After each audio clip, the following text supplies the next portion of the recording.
All sports, all plays. All sports, all plays.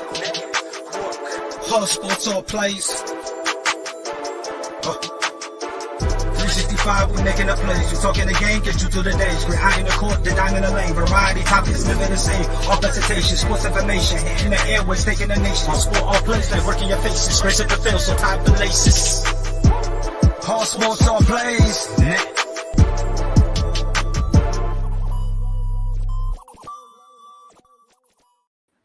Yo, what it do, ladies and gentlemen? It is your boy Pride, and welcome to another episode of ASAP in the Morning. I'm joined by Amon, Dustin, Chris, and Jay McLovin. Amon, how you feeling, my guy? Doing good. It's Friday, one day closer to Super Wildcard Weekend. So, Yeah, I'm there with you. Dustin, how you doing this morning? Same as Amon, basically. Is it Saturday yet? Can we get to the Wildcard Weekend? I think this is like the first time in a long time that no one cares that it's Friday. We're just like, all right, bro, let's get to Saturday. You know what I mean? Get to Chris, how you feeling? Football. Chris, how you I'm feeling? doing good. Just ready for football tomorrow. I feel you. And let me guess, Jay McLovin, you gonna wrap it up, huh? You gonna wrap it up? Hey, I said it in pre-show. I'm going to say it one more time for the fellow people out there that are hair challenged. I'm telling you, Stat Guy is new. His new name, and it needs to be changed. Should be called Siri. First of all, should be called Siri. I want that changed. And secondly, just seeing his beautiful, shiny head makes me feel so much better about myself. And the fellow people out there that are hair challenged, we are all united in that misery we call hair loss. It is beautiful. Love you. I just put Siri in parentheses next to his name. So from now on, here's what's going to happen. Dustin, every time we need information, we're going to go, hey, Siri. Yes. Right? That's what we're going to do every single time. And then as soon as that happens, boom, you hop in there, bro. Talking about football, because obviously that's all you guys want to talk about. So I shall indulge you, fine gentlemen. As you guys know, Super Wildcard Weekend is here. And by far, correct me if I'm wrong, this might be the best Wildcard Weekend schedule I've seen in a while. Now, check me if I'm wrong. Obviously, it's going to end with the Rams and Cardinals, which in and of itself already is going to spoil us. But going from all of it, there's going to be two games tomorrow. It's going to be the Bengals and Raiders kicking off at 4:30 Eastern time. By the way, Chris, good morning, my guy. So the Raiders and Bengals are going to kick off 4:30 Eastern time on Saturday, which is tomorrow. Then after that, it's going to be Patriots and Bills 8:15 Eastern time, which, you know, we're going to give them the old Jacksonville Jaguars treatment, 50-10. got 50 on them. And then on Sunday, there's going to be the remaining four games. At 1 o'clock Eastern time, it's going to be Eagles at Buccaneers. And then at 4:30 Eastern, 49ers will travel to Dallas to play the Cowboys. At 8:15 Eastern time is going to be Steelers and Chiefs, which if the Chiefs don't win by 3+ touchdowns, it should be considered a capital L.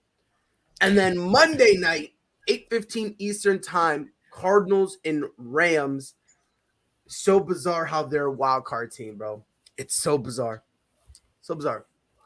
So all 6 games, we're going to go through them. Matter of fact, we're going to save Cardinals and Rams for Monday. So we're going to go through the 5 games. Starting off with Raiders, Bengals. Amon, who you got winning? I got the Bengals winning. I think they got some more weapons on the outside. I think Joe Mixon behind him is going to play well. And I know the Raiders are hot, but I just love Joe Burrow and Jamar Chase. I love that storyline. I think they're going to get it done. Okay, cool. Siri, you agree? I'm actually going with the Raiders just because they kind of remind me of the year the Giants beat the Patriots in the Super Bowl when the Giants were sitting at 6-7, won their final 4 games to get into the playoffs, and then carried that into the postseason and kind of won the whole thing. Raiders were in a similar position. They got off to a 5-2 start, fell to 6-7, and then they picked the pieces back up and won their last 4 games to get to 10-7. Now they're sitting where they are with a very winnable game against Cincinnati, and then who knows what can happen after that, depending on what happens with New England and Buffalo. Chris, I got you with Siri over here, or you with the Dr. Amon? I'm with Amon. I have Cincinnati winning this game. I don't think the Raiders passing defense is going to be able to hold up against Burrow. think he's going to burn their cornerbacks. I think it's going to be a lot like the first game they played this season where the Bengals beat them 32-13. Okay. All right. Jay. Yeah, it's going to be a very interesting game. The Raiders have gotten here through a lot of controversy and lots of things like that. And, Savannah said on Real Talk last night, she just kind of tore apart Carr from left to right, up to down. I think it's going to be a good game from the Raiders, but I don't think they have quite enough to handle Cincinnati. And especially if the Cincinnati comes out and plays the way they played against Kansas City. If that version of Cincinnati comes out, I mean, they're going to be ferocious, and I think they're just going to eat them alive. The Raiders secondary isn't as bad as what people think. I was literally just about to say I get that, but I just think that Cincy has so many weapons, man. They're 13th in the NFL in passing yards allowed per game at 222.9, but they're number 1 in the NFL in passing yards allowed per attempt. They don't give up anything deep. They'll take the underneath routes, they'll take the short routes, but for passes over like 30 yards, the Raiders hold their opponents to under a 20% completion percentage. So even when Cincinnati beat them the first time, it wasn't like the over-the-top throws that Burrow's been having lately. It's been the short underneath routes, and I don't know if Cincinnati's going to be able to go back to the over-the-top game that they did the first time against the Raiders, just because the Raiders don't allow anything deep. They just have one of the better secondaries when it comes to defending the deep ball. Right. And by the way, we got a comment here. Damian says Bengals 27-21. I'm with Dustin here. I'm gonna go Raiders. And this is really the main concern for me. If you watch the Cincinnati Bengals all year, they've been very inconsistent. And it's not because they're bad. It's just a lot of their crucial positions. They're just young. They're young. I put them in the same category as the Chargers, right? Like they're in a very few key pieces. They're young. Give them a few more years, and then we'll have a conversation. I think combined with that, I don't know how the Bengals are going to be able to handle the playoffs. Remember, this is going to be the first time playing in the NFL playoffs, period. It's going to be the first time. So they could come out and they could, get busy, or Jamar Chase could come out here, get 10 targets and only pull in 2 receptions. Like, we've seen that from him, you know what I mean? And we've seen Joe Burrow want to constantly throw the ball to the point where that's why they've lost some of their games, where you have a healthy Joe Mixon, utilize him more, and there are times they kind of stray away from that. So it's going to be very interesting. Now, the Raiders have a tall task. Let's not get it twisted. I think it's going to come down to a field goal. I don't think it's going to be a blowout. Supposedly Darren Waller, there's some optimism that he'll play. Notice I put that in quotes because the Rams had optimism Cam Akers would play, and here we are. So, but I think they have enough to keep it relatively close. And I'm going with the Raiders. Like I said, I think a field goal is going to determine this, and I got the Raiders.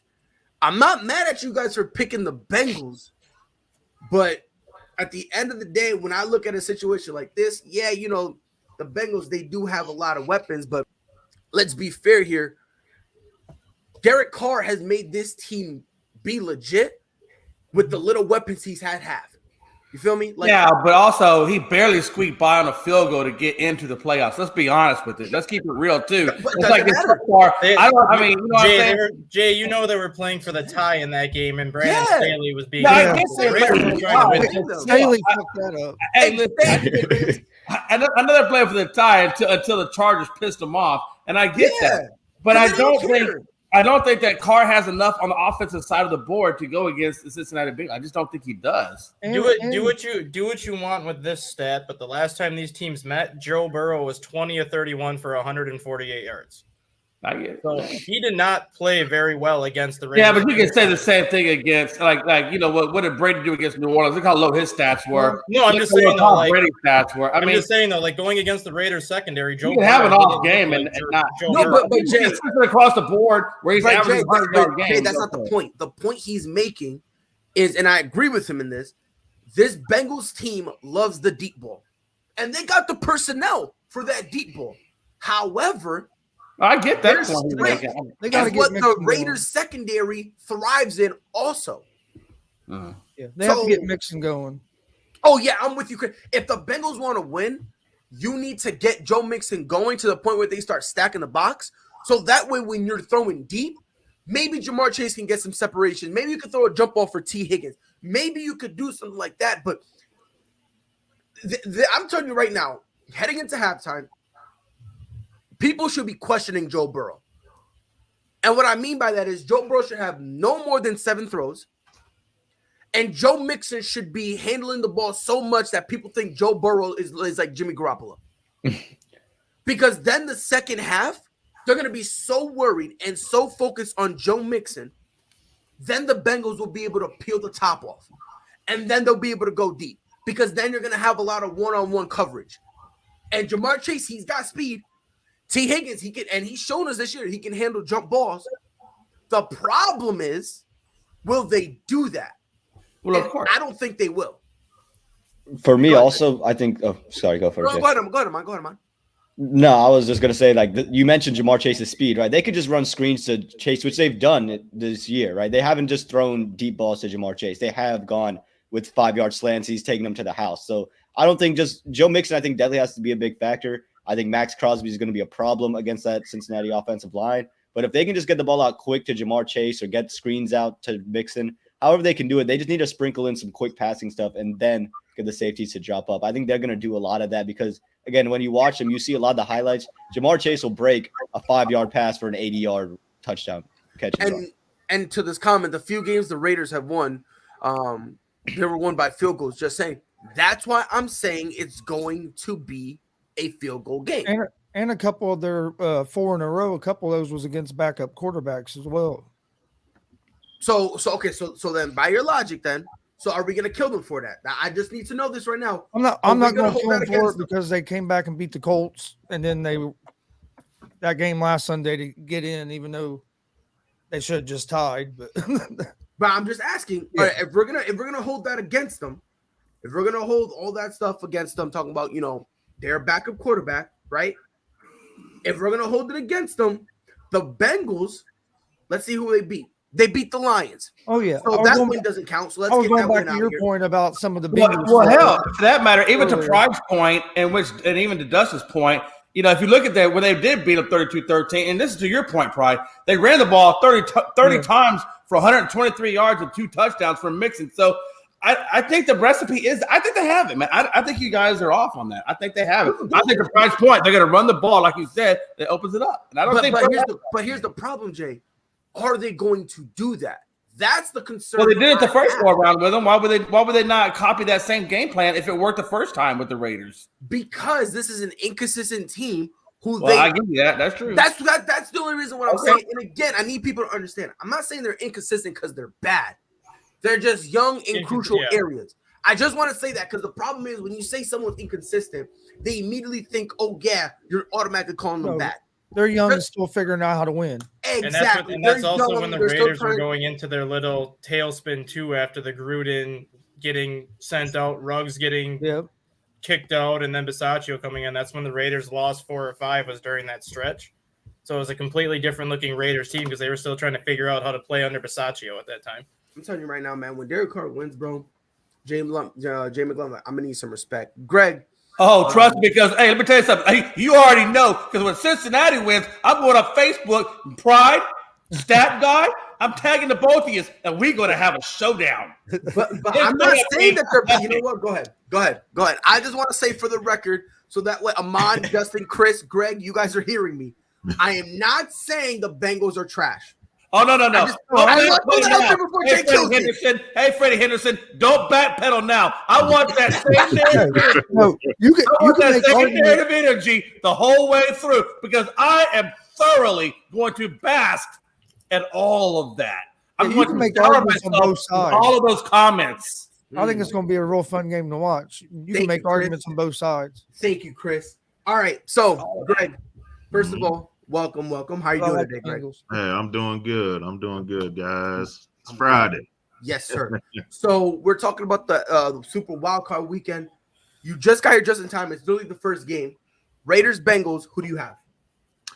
I got the Bengals. I think they're gonna win by 2 touchdowns, honestly, because I have seen where the Raiders have faced a team that's had weapons, and especially when they played the Chiefs and they got smoked. And Chase, T. Higgins, Joe Mixon. I'm gonna go with the Bengals in this one. It'll be close for that first half, but I think they pull away in that second half. Okay. Quick question: what running back do you guys think will have the most running yards this wild card weekend? You want between these two teams or all together? All together. I'll be honest. I don't. Boston Scott. Damian Harris. I'll be honest. It's between Damian Harris and Joe Mixon. In all honesty. Yeah. It's really, that's really what it comes down to. Well, maybe Deebo Samuel. That is true. That's true. That is true. But the only reason I'm gonna say no to that is because now they're trying. You know what? Nah. Go ahead. Go Deebo. I'll say Deebo. Hey, what was your question on that? I'm be biased. What running back's gonna have the most yards this week? What running back? Oh, rushing yards. Yeah. I'll go Deebo. I think Deebo had. I don't know, man. The Cowboys defense actually, is Cowboys defense.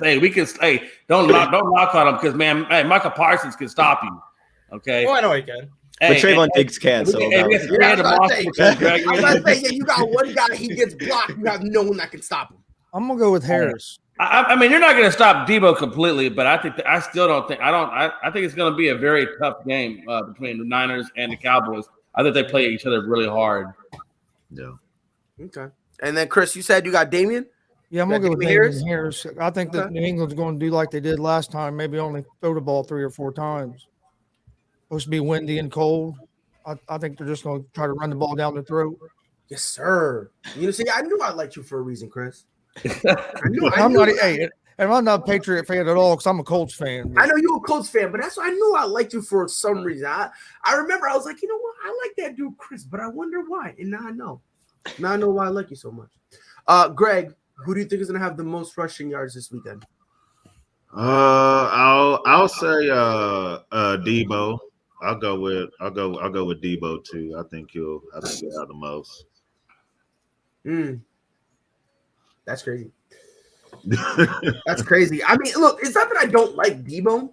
I just don't think the only reason I'm saying I don't think he'll get those rushes is because I don't think they're gonna use him as much in the rushing game as other guys are gonna have opportunities. You know what I mean? Yeah, that's really the only reason. Go ahead, Dustin. They've literally turned him into Percy Harvin, Cordero Patterson 2.0. Yeah, I was about to say no. He's a better Cordell Patterson. I know. I'm just saying that's how they're using him, though. It's not just wide receiver anymore. It's wide receiver. It's end arounds. It's lining him up in the backfield, just doing pretty much what Harvin and Patterson did when they were both in Minnesota those years. It's crazy, bro. It really is crazy. So who here hasn't gone yet? Who hasn't gone? I haven't gone yet. Go ahead.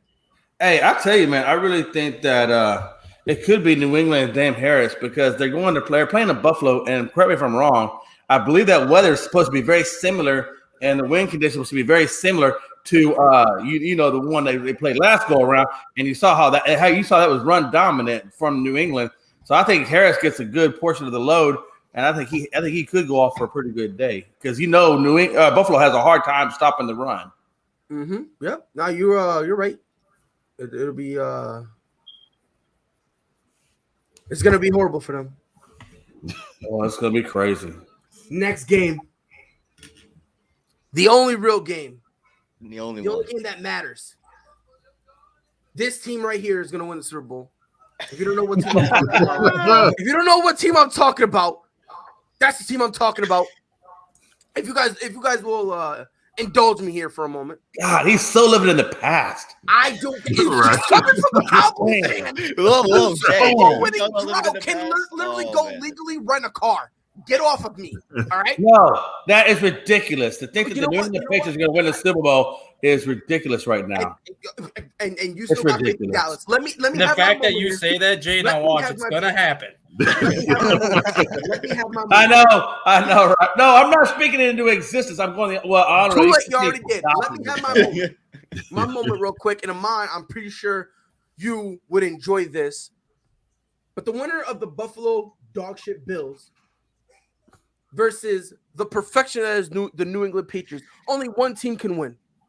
And that just happens to be the greatest organization to ever grace God's green earth, led by the greatest head coach who just so happens to wear half-sleeve cut-off hoodies, the former home of the greatest quarterback to ever grace God's green earth.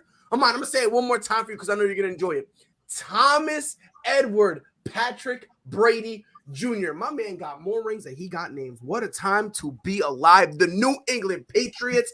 I need some background music. I just need something. Like, I just need something like that because there's no way, and there's just no way possible that the New England Patriots do not just smack the living dog doo-doo off of the Buffalo Bills. Just because you beat the Bills don't mean you go to the Super Bowl, for the love of God. Come on. Come back to planet Earth.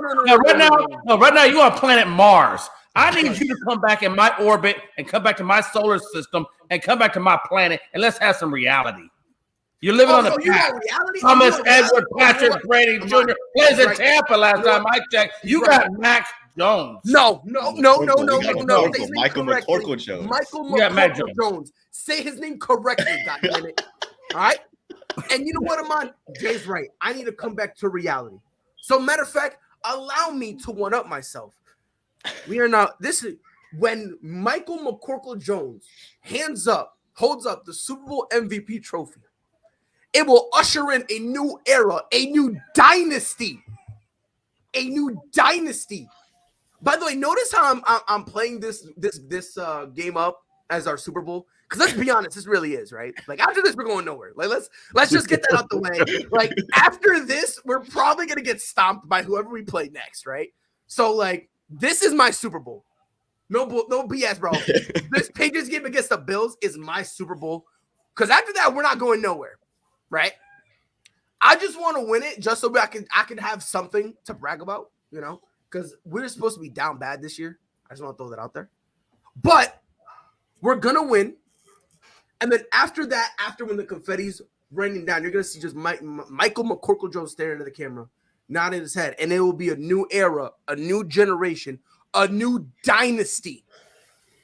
A new dynasty led by, obviously, Bill Belichick, but Michael McCorkle Jones. God damn it. Amon, give me some backup. Go. I'll go later then if you want some backup. Go someone else. Go someone else if you want some backup. Oh, you traitor! You traitor! No. I got Buffalo by 4. Anyone else want to pick Buffalo? Anyone else want to pick Buffalo? Are you ready for this, Pride? Dustin, I'm scared. Oh my goodness. I was 100% Buffalo all week until yesterday, and once I saw until you found out the weather, right? Once I saw the weather, once you saw that weather, New England. But let's be honest, that weather is going to play a big impact because remember, this Buffalo team doesn't really run the ball well with their running back. And that's the thing. Like, they refuse to run it unless Josh Allen is running it, which is so weird. Yeah, Mac Jones is going to throw more than 3 passes. I don't see Mac Jones throwing like 20 passes. I see him kind of being in that like 14 to 16 pass range, but it's not going to matter because Josh Allen's still going to throw 40. They're going to refuse to run the ball despite the weather, despite the wind, and it's just going to allow New England to control their clock again and put themselves in a position to win. And I think they win by 3. The Bills can't be that stupid for a second time, can they? Yes. Oh, the ignorance. Greg, let's be fair now. They've been stupid all year. Let's be fair now. Because they lost their fair share of games. Why? Because they didn't want to run the ball. Mm-hmm. They lost to Jacksonville because they kept trying to throw the ball. Yeah, that's true. They kept trying to throw the ball. It got to the point where Stephon Diggs is getting double teamed and like they're literally triple teaming guys and literally only rushing 3, and it gives you the perfect opportunity to run the ball to easily pick up easy yardage, and they still refuse to do it. So like. That's really the sad part about it, man. So, Greg, okay, hold on. Amon, you got the Bills winning. You're a traitor. Dustin, so you got the Patriots winning after you saw the weather. I got the Patriots winning by 3. Yep. I hope watch. I cannot wait till my guy just goes bananas. And I would just be sitting here like. By the way, the Patriots lose. I'm taking a sabbatical. Throwing that out there. The Patriots lose. I'm moving again. I am moving again. I'm not gonna be here. I gotta take a huge sabbatical. Greg, there's another reason why I'm picking the Patriots too, and it's a classic. It's a classic case of what happens when offensive coordinators and defensive coordinators interview for coaching positions during the playoffs. Their team tends to come out flat that first week after their interview. Brian DeBoll had 2 interviews this week. So I'm curious to see how that offense looks under him, because if he's focusing on a head coaching opportunity right now, is he more worried about that or more worried about the game plan that he's putting in place? I'll be honest with you. I don't think it'll matter, only because, the Bulls are going to shoot themselves in the foot anyway. Gerard Mayo also, I think, had an interview this week. Right, I think it's the Houston. But we'll talk about that in a few, because I am not as mad about that as everybody else. But we'll cross that bridge when we get there. I know someone's gonna get mad at me. Greg, who you got winning? I'm gonna go with the Bills on this one.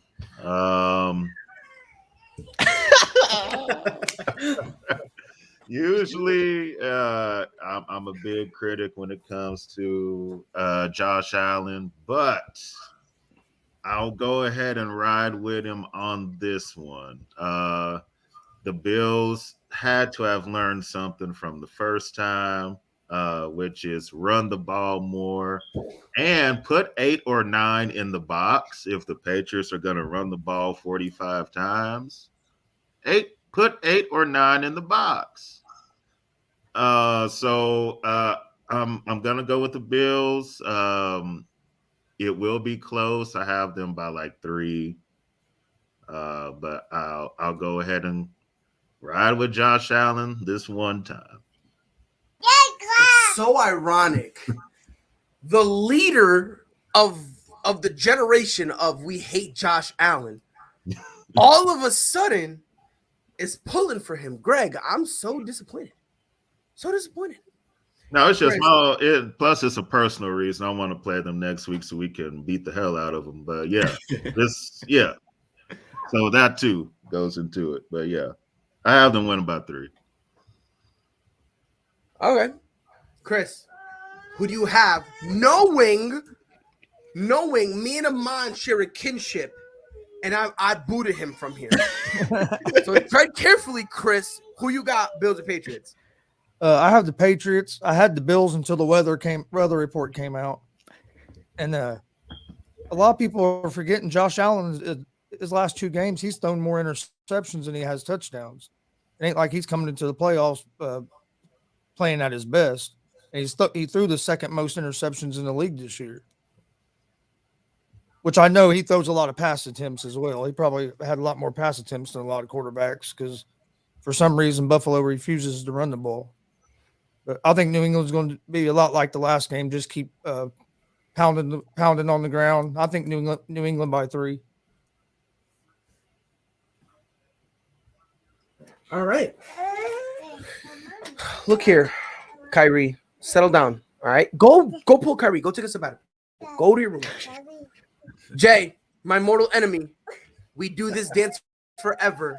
When I pick someone you're supposed to pick against me, hurry up, pick the Bills so I can kick you out.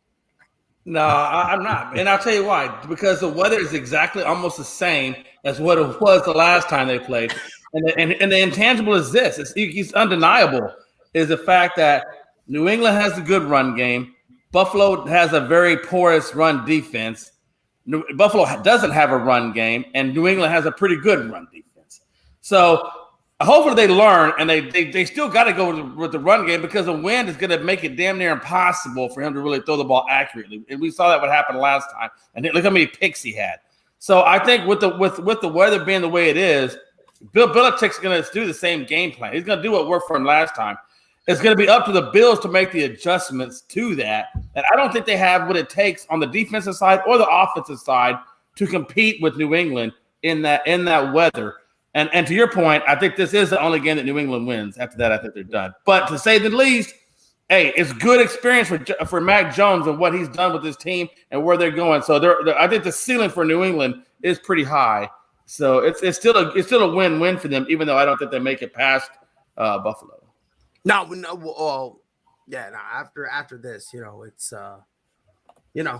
it's on, like, how Bill Belichick you say on to Cincinnati, it's on the next season after this. Right.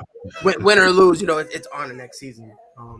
However, I will continue to pick the Patriots because I'm a biased fan, and I refuse to abandon ship.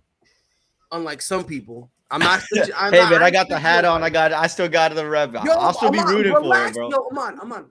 Did I say your name? He feels so guilty right now. Look at him. I do feel so guilty. Anytime I pick against New England, I feel so guilty. But I can't but no tell one was you. talking about you, though. No, I wasn't saying nothing. Listen, Aman, let me say something. Listen, if I step on your foot, don't scream because then no one knows what hurt.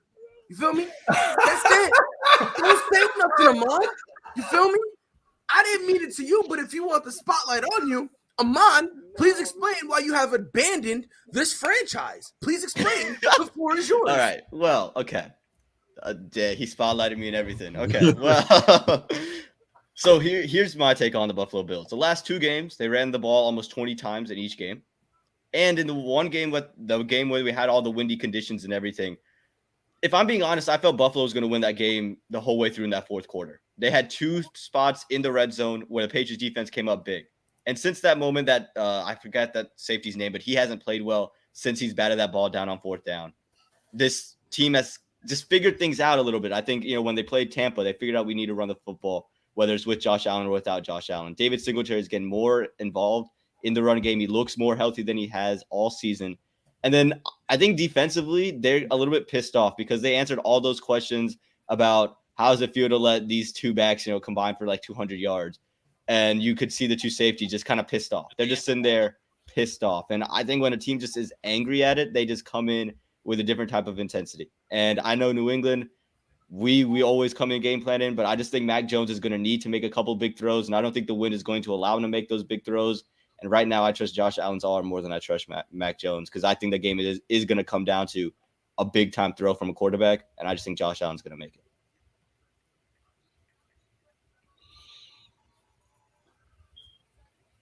Pride, you're muted, by the way. To all my fellow New Englandites, to my fellow Patriots fans, we have a spy among us. Big Brother is watching. Nah, bro, you're a commie. All right. All right. And from now on, you're not allowed to be. You're supposed to be like me. You feel me? You're supposed to be biased, right? Every year, we're supposed to go completely undefeated. We were supposed to be the first team in NFL history to go 17-0. Okay, in the regular season. Aman, you're supposed to be with me there. You have abandoned me. For that, your Patriots privileges has been revoked. Oh, don't do this to me, Pride. I have to. Don't do it. I have to. But you could go be a Boston Celtics fan. All right? Nah, don't do that. That's worse. That's worse punishment. You can now go be a Boston Celtics fan, buddy. I'm tired of this. So me, Dustin, and Jay, we all got the Patriots. Chris, you had the Bills, correct? No, Patriots. 4 Patriots. Amon the traitor, he went to Buffalo. Greg just hates New England. He will never give us any type of respect. Come on, do you live in New England? No, I don't.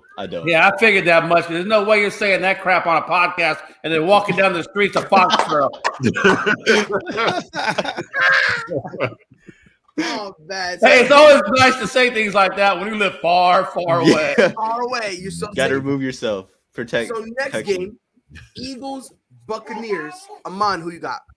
I got the Bucks. I just don't see the Eagles really able to do anything. I think the Bucks might struggle for like a first half of the first quarter, maybe, but then from there on, I think the Bucks. I think Brady's gonna get them in the right spots. I think Mike Evans, he looked pretty good. Gronk's looked healthier and healthier for the past couple of weeks. So, give me the Buccaneers to beat the Eagles. Dustin, who you got? I think this is a trap game for Tampa Bay. mainly because if you look at the weather in Tampa Bay on Sunday, it's supposed to be 68 degrees with scattered thunderstorms and rain showers and wind between 25 and 35 miles an hour. Well, if that's what Tampa Bay gets, Philadelphia is going to run the football. They lead the NFL in rushing yards per game. So that kind of game is more advantage to Philly. I'm not going to bet against Tom Brady at this point yet, so I'm still going to pick Tampa Bay. But it's going to be a lot closer, I think, just because of the way the weather conditions could alter that game if you do get all that rain, if you do get all that wind, knowing that Philly's going to be run, control the clock, and try to keep Tom Brady off the field. I mean, this is a question I have for you, Dustin. Don't you think that should be Philly's game plan regardless of the weather? Because when you're playing a guy like Tom Brady, the best way to make sure you can beat him is to make sure he doesn't have enough, lot of to run plays. Yeah, that should be their game plan going in. But then take into account that if there was no rain, if there was no wind, it's not going to matter if Philly runs ball because then Tom Brady's still going to be able to throw it like he normally does. Add in the rain and add in the wind.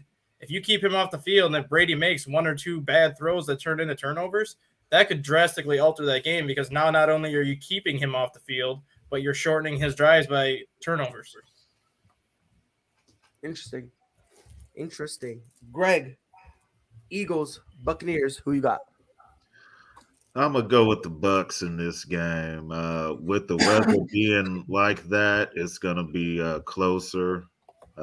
It's gonna be a close game, but I have the Bucks just because of Brady, and I think their defense will make a couple big plays in there too. So, and plus, the Chiefs and the Bucks have a date, and I want them to make it all the way to that date. So I'm gonna go with the Bucks.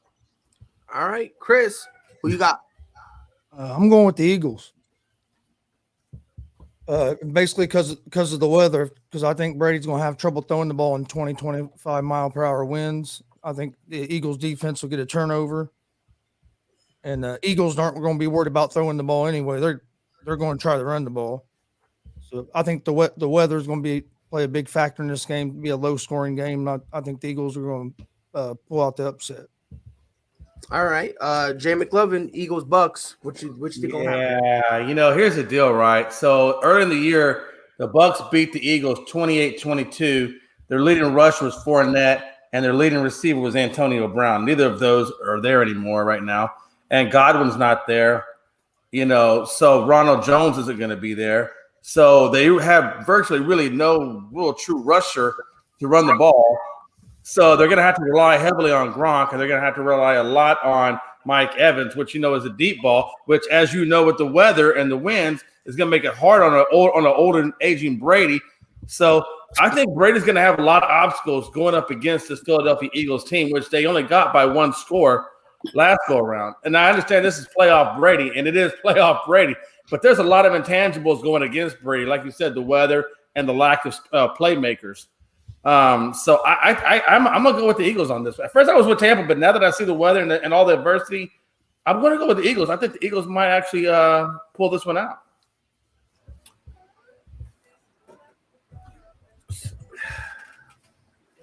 My head hurts. Because first of all, they still have Ronald Jones, who's still a hell of a running back. So they still have questionable. He's listed as questionable with his ankle. So I don't know. He's gonna play. He's gonna play. Pride, I was with you. I love you. I'm late, and I understand that, but we're not gonna say he's one hell of a running back. That boy can't hold the football. Ronald Jones, he's a capable running back. He's a hell of a running back. Oh, by the way, his rating was 64.9. Thomas Edward Patrick Brady Jr. was 64 rating in that game. So I'm just saying. Okay. Question: Dak Prescott. Dak Prescott, we can juice him up. We can give him the mind of Tom Brady. We can give him the athleticism of Lamar Jackson. We can give him the accuracy of Drew Brees, and we can give him the arc cannon of Aaron Rodgers, and he still wouldn't be a fifth of the quarterback that Thomas Edward Patrick Brady Jr. is. Somebody talking about Muhammad Ali. They gotta bring up catch. I made it personal. Okay, whatever, guys. I get it. No, I'm not saying. Hey, he's still a mortal human being, okay? He's still, and things do still affect him. Phenomenal human being. But here's the thing. I think I missed the part where Tom Brady was drafted in Tampa Bay and played his entire career in Tampa Bay. Oh no, he didn't. He played in New England, and these type of weather conditions happened with him all the time. Like, does that not? I don't know. Make something. That's the okay. I get that, but let me ask you this, Prime. Okay, Prime. Let me ask you this. Based on that, hold on. Let me ask you this now. Hold on. If Aaron Rodgers were to leave the Packers, right? Let's say he goes to Miami. Let's say he goes to the Niners, right? A warm weather place, right? Are we not? Is it now safe to say that? Him in New England, he can't thrive. Him playing over in Philly, he can't handle that. Any New York teams, he can't do that. Him in Wisconsin, playing back in Lambeau, can't do that. Like Tom Brady has played in these conditions for what 90% of his career. But how long does he throw the long ball? He's not. But everybody knows that Tom Brady is not a long ball thrower. That's not his forte, especially with high winds and his age. Hold on a minute now. Hold on a minute. Imagine running into the point. Hold on now. You gotta hold on now. If he had Godwin or AB that could get him the slant routes, I would say, yeah, absolutely. But he's got Evans, which is the long ball runner. I think the wind and his age and his arm isn't going to be able to carry that team. He had, 2 touchdowns and a pick, and they won by 7 last go-around, and he doesn't even have a third of the weapons he had in that game. But, Jay, you are literally running into the point head first, and you're still missing it. Though, if him throwing the long ball, it would be affected by the wind. But you just said Brady won't throw the long ball. You're missing the point. Oh, God. And is Mike Evans I'm going to put this on my calendar. When the Eagles win that game, we're going to have a hoedown. He can run some short routes. Tyler Johnson's come up big time. Cyril Grayson's come up for them in the past couple of weeks as well. So they have other receivers. It's like a fight. Fight or argument. We got to forget, Mike is not privy to these type of I like that. I'm going to bring that here. You're going to bring that here? I'm going to bring that here. Yo, Jay, you just blew his mind. You just blew it. But I mean, look, I love the transition, man. I just don't. Maybe it's me. You feel me? When I woke up this morning, my kids were still asleep. I did some crack in the kitchen, so maybe it's just the drugs affecting me or something. But I swear to God, Tom Brady was drafted by the New England Patriots, and I swear to God, the New England Patriots play in Massachusetts, and I swear to God, their stadium is Gillette Stadium. And if I'm not out of my mind, I could have sworn that it's not a dome, so they experience the weather. And Amon, doesn't it sometimes get cold up there and windy? Just a little bit. So just a little bit. I don't get it. I don't understand. I just don't. I don't understand. Well, when the Eagles beat the Patriots, you'll understand. I mean, the Buccaneers, you'll understand. It'll all come clear, and then that little light will pop on. I got the Bucks. I got the Bucks. Man, I'm about to be so disrespectful. 62-14. I'm gonna be maybe 26-14. I don't know about 62, but 22. Listen, bro. They get into safety. They get into safety. All right, and no, in Westside they get snow, sleet, and rain. Like we get, and I know this because I lived before I migrated to South Carolina. I lived up there. I've only been here for about 2 years. I lived up there up north.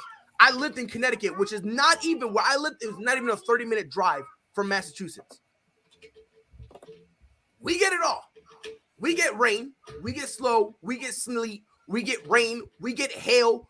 We get it. The only place weirder in terms of weather is Illinois.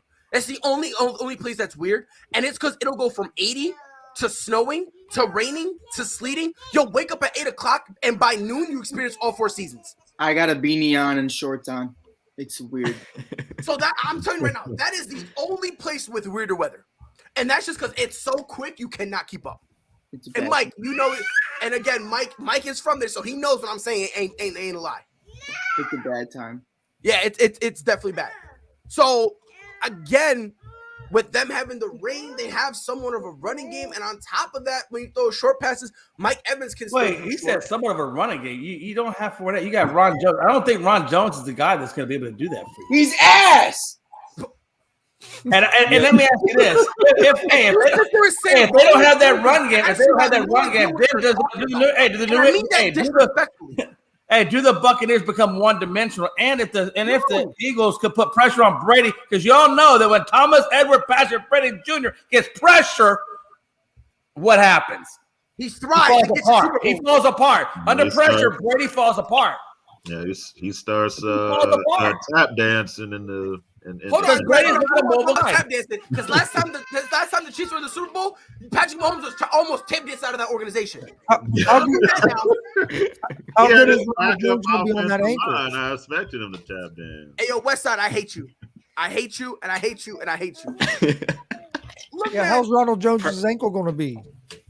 It'll be fine enough. It'll be fine enough. Hey, Keyshawn Vaughn played good enough football. You put a lot of eggs in that basket.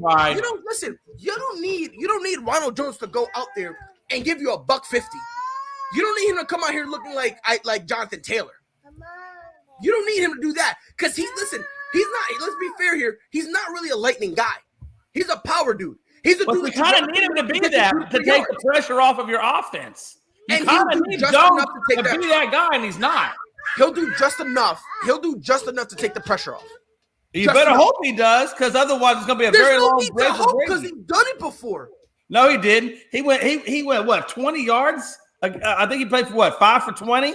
There have been times where he was the number one back due to injury, and he has done enough. He's done enough where you can be like, all right, we gotta pay attention to them. I don't think he's going to be that big a difference maker to take the pressure off the passing game. Just because Leonard Fournette went down doesn't mean they're all of a sudden going to turn into the Bills, where they're going to be throw. And even if they do throw, guess where they're going to be throwing? Short, which the weather has less of an impact on. Yeah. Matter of fact, that's what I said. That's what I'm saying. You're going to have to hope that Gronkowski stays healthy and doesn't get injured, because let's say Gronkowski is an injury-prone guy. I'm gonna be even more disrespectful. Oh boy. 74-10. 74-10. Keep talking, Jay McLovin. Keep talking. This game can get to triple digits real quick. Keep talking. Man, that chronic is a hell of a drug. I'm telling you, man. Don't do drugs, children. Don't do drugs, kids. But look, I understand the weather, but to sit here and pretend like Tom Brady hasn't played in this type of weather before, and let's be fair here. That's how he began making his name. Let's be fair here, right? Before people call him the GOAT, before people finally accepted and acknowledged him. You feel me? Does anyone here watch wrestling, by the way? Anybody? Raise your hand. Anyone watch wrestling? You watch wrestling, Chris? Where do you think that whole gimmick, Roman Reigns, him being the tribal chief, saying acknowledge me? It came from Tom Brady. You feel me? Tom Brady's out here screaming, acknowledge me, before Roman Reigns even knew how to walk, brother. All right? Let's just get that out the way, right? Brother. Yeah, so look, Mike, bro. Before you even talk, turn your camera on, bro. Yeah. Yeah? Yeah. I'm doing some. By the way, real quick, Aman. Oh yeah, you're a traitor. You're a Patriots fan. Chris, you're a Colts fan. You guys were close. Dallas is in the playoffs. Chiefs are in the playoffs. Where's Chicago at? Oh! Hey, you know what, Pride? Here's the crazy part, though. We're winning. We're living our life. Y'all finna lose, and y'all gonna hate it. And y'all still stuck with Bill. So I want to hear that shit. Stuck with Bill? Stuck with Bill? Yeah, all right. I'm good with that, bro. I'm good with that, bro. Hey, Mike. Yeah. Hey, how happy are you that they got rid of Nagy? It's the greatest. You know, like I thought when you die, heaven was supposed to be the equivalent of everything. But last Monday that was everything. That was everything. That made everything in the world make sense. Bro, that's hilarious, man. That is hilarious. Pride. What's up, Pride? Oh, for real, Mike? Yo, Mike, your team is horrible. Bro, they're dog water, but that's all right. Justin Fields trash. Yeah, guess what? You threw the ball 3 times. Don't talk to me. And guess what? We threw the ball 3 times and won. Your guy had thrown 48 times, and y'all losing by 15. That's okay. Lick it. Guess what though? I didn't spend $500 million on my team this year though, so I guess it's a little bit different, right? Yeah, because y'all couldn't afford to because no one want to go to Chicago. Let's get it. Let's get it. Let's get it. I'm ready. I'm ready to throw daggers. What we talking about? We got a lot of people in Chicago, but that's neither here nor there. Talk about sports, Michael. We're talking about sports. If we're talking about guys not wanting to go to Boston, we could talk about basketball in that situation over there. We are horrible. We are horrible. We are horrible. I beat you to the punch, and I said this religiously and consistently. Where point guards go to die? Honestly, we don't even get point guards. We don't even get point guards. We get two guards and say, hey, you want to be a point? That's what we do here. Yep. When's the last true point guard we had? I don't even know. Rondo. Rondo was the last true point guard. And when we got rid of him, they're talking about, yeah, guess what? We going to go get us a point guard. We going to get us a point guard. We done drafted every position but point guard. Let that sink in. That's on you, bro. So how we draft? Yo, let's be fair. Aman, how we draft the head coach before we draft the point guard? What are we doing here? I don't know, man. I just gave up. I'm just tired. I hate it here, man. I hate it here. So, Mike, if you want to talk about this, go ahead.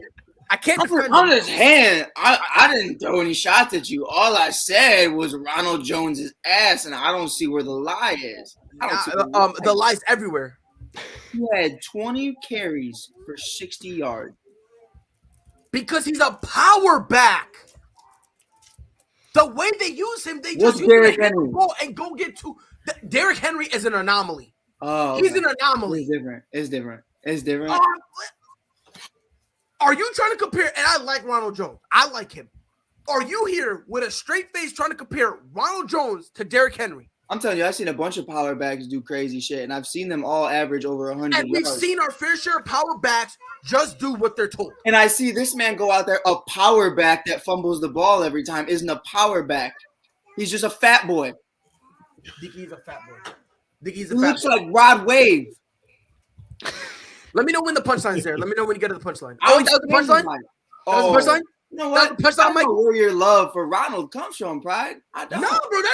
Listen, I just don't like it when people say he's horrible. Yet the same people are here screaming at the top of the only people who call him horrible are the same people who say Josh Robinson or James Robinson is not good. I like James. But James, guess what? James was slandering his name like 3 weeks ago. Wasn't though. See, if you listened, wasn't. Never so the next game on the schedule, Jay McLovin, this was for you. The Niners and Cowboys. I'm gonna start with you, Jay. Who do you got winning? Niners or Dallas? Well, like I said, it's going to be a really tough game, but I think if we get pressure on Garoppolo, Deebo Samuel will be an issue. Everybody knows that. I mean, nobody's saying that. You got to pick one, not if. You got to pick one. No, I'm going with Dallas. I'm going to stay with my boys, man. Hey, look, we got the three-headed monster. We got a hell of a good offense, and as long as Dak Prescott has the right mindset going into the game, we're going to be just fine. And I think Cowboys win. Aman, you agree with him? No, I got the Niners doing it. Deebo Samuel is going to be too much. They're going to run him all around. They're going to do it to that Trayvon Diggs, what the Packers did to Jalen Ramsey. Just run him around the backfield, make him look like a clown before the ball gets snapped, and then let him run away with it. So give me the Niners to beat. Give me the Niners to beat the Cowboys. Come on, he going to make him look like a what? A clown. Look like a clown. Give me the Niners. Oh, my God. Give me the Niners. Dustin, Niners or Dallas? I think this could be actually the most exciting game of the weekend just because of the history between the two franchises and knowing like 49ers were the dominant team of the 80s into the early 90s, and then Dallas kind of took over that role despite only having that one Super Bowl. I think either team has a chance to win. But I am going to pick Dallas. Surprisingly, I have liked the way Dallas has played this year. I don't trust Mike McCarthy as a head coach, but I do trust Kellen Moore as an offensive coordinator to kind of dial some things up that might actually help Dallas in that point. I think Dallas wins by 1 touchdown, but it's going to be a really good game either way. You guys ever try to be a good noodle and you got someone just instigating you to be a dickhead? I'm just going through that right now.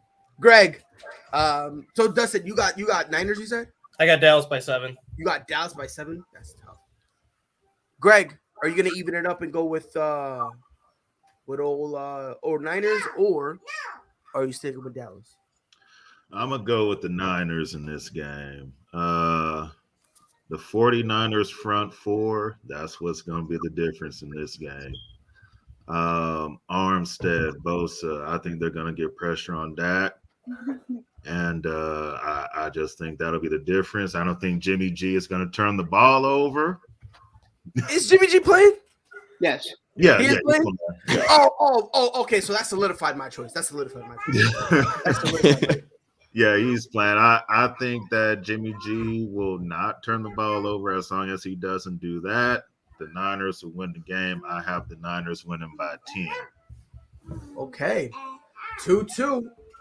Chris, Niners, Cowboys, who you got? I have the Niners. For One of the reasons Greg said defensive line, but also I think Trent Williams coming back is a big deal. I think that's really going to help the 49ers running game. Jimmy G just has not to make the big mistakes. And I think San Francisco wins this game. Mike, who you got?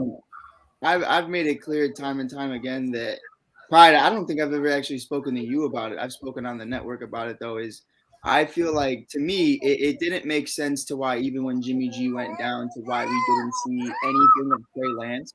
And I don't think that was a mistake. I think that was something Kyle Shanahan's been sitting on.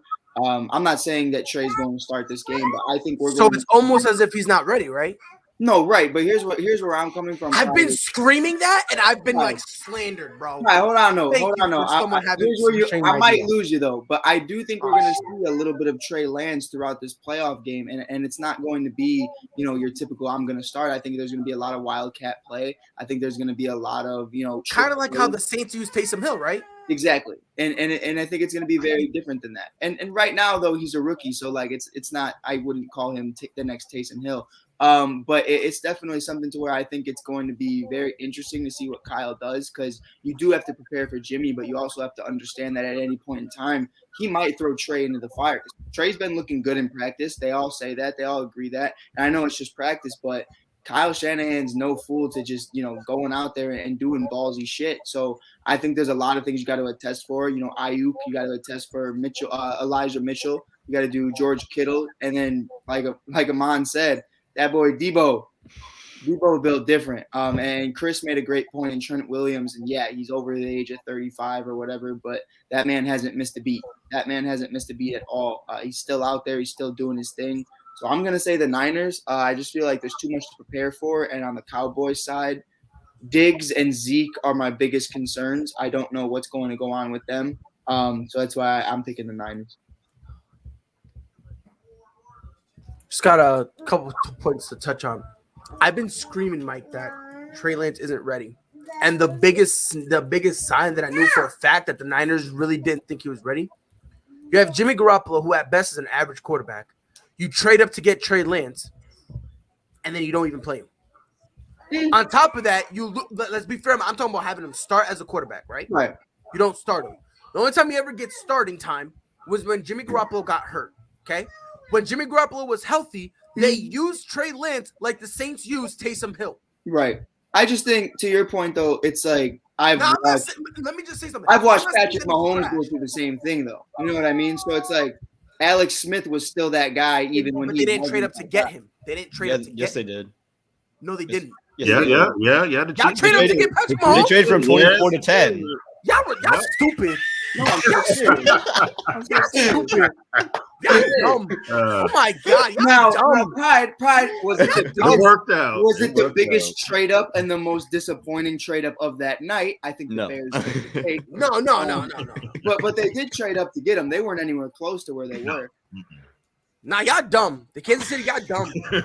Y'all dumb for that. All I'm saying is, though, like, we saw Patrick Mahomes play 2 games and he didn't start either of them. So I think, there is a validity to, the idea of what Kyle's trying to do, is because, traditionally, even Lamar, we didn't see a lot of Lamar his rookie year until the very end. And it's something to where, not to say Trey's not ready, but he doesn't want to put Trey in a situation where Trey fails. And look at Justin Fields right now. And now he's recovering from a rib injury, a hand injury, a knee injury. His head probably fucking hurts. And everything else in the world is spinning. And now, here's the thing. Here's my biggest thing, Pride, is when you throw in guys like Trevor, and this is for Jay McLovin because I love him. When you throw in guys like Trevor and he has to learn Urban Meyers' system, okay, screw that, take it away. Now it's gone. Justin Fields, here's Matt Nagy's system. Okay, screw that, now it's gone. And then you look at Zach Wilson. Saleh is still there, but for how long? You're gonna have to get rid of that at some point too. You look at all these other quarterbacks. He said, I don't want you to have to go out there and meet and go with people that might not be here a year from now, and you might not be fully ready. So let's not even do that. Let's not even have this conversation. Why are you going out there if we're not ready? I'm going to let you sit on this, learn my playbook. I'm going to be here for a while. Where the other guys, it was like those coaches had to do that because they had no other choice. And respectfully, so did New England because Cam had his issues, and they had to start Mac because Cam was – whether it was the vaccine shit or whether it was Cam just being horrible, they had no other choice than to start Mac. But in this situation, they didn't need to start Mac because look at how far start Trey because look how far they got without him. I think they're chilling. But maybe you're right. Maybe you're right. Mike, you're literally echoing everything I said. No, but what I'm saying is like I wouldn't say he's not ready though. I'm gonna say 110% he's not ready because let me ask you something. What player in any way, shape, or form is gonna be ready? Like more times out, they're not gonna be ready after taking a full year off. Did they make the playoffs without him? But who? The 49ers. Without Trey Lance? Yeah. Yes. So it's a win-win situation. He gets to learn and they get to make the playoffs now instead of having to have this kid learn. You're not listening at all. I hear you. I just don't think he's that far off. If you were hearing me, you wouldn't have said that. I just don't think he's that far off. Is he ready? Yes or no? I think he could. Is he ready? Yes or no? Yeah. So he's ready to play. I think he is. Smoking on his mind. He's not ready at all. Bro, he's been in the NFL for a year now.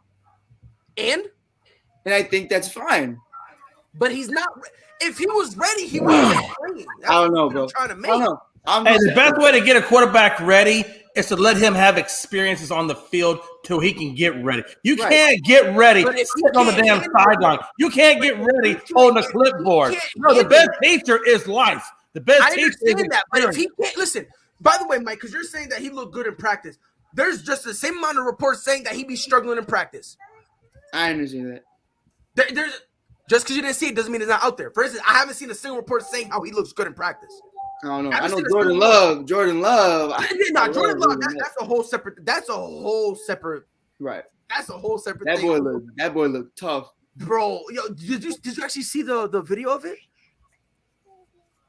It was awesome. Listen, man. I've been telling people for 2 years it's a good pick, bro. I've been trying to hold on. As someone who's not affiliated with the Packers, I'm not a Packers fan. You know what I mean? So it's an amazing pick. Yeah, from outside to the outside world. Oh, it's hilarious. It's funny. And we just nodded our head to go, yup. Now, if you're a Packers fan or work with the organization,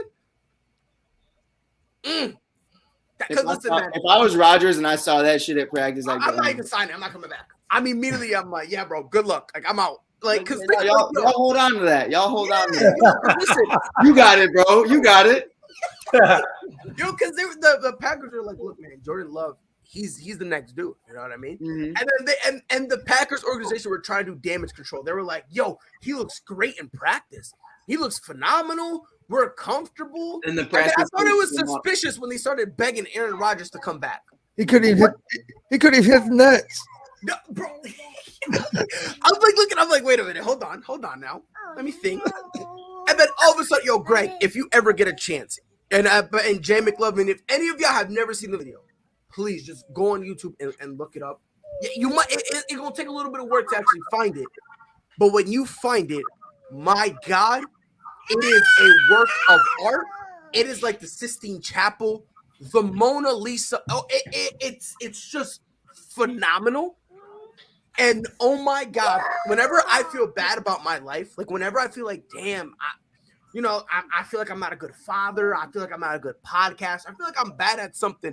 I look at that video, and by God, it makes me feel so much better. Because if he can still, if the Packers, and they're still trying to push it like he's the savior, it's like we all know this kid is horrible. And whoever decided to make that pick should have got fired immediately. immediately. Right. But Pride, I will say though, like back to the Niners, I'll just leave it at that before McLovin goes because I'm excited to see what that man has to say because he's just been smiling the last. No, he picked 15 Dallas. minutes. He picked Dallas. He picked Dallas. Oh, he already went.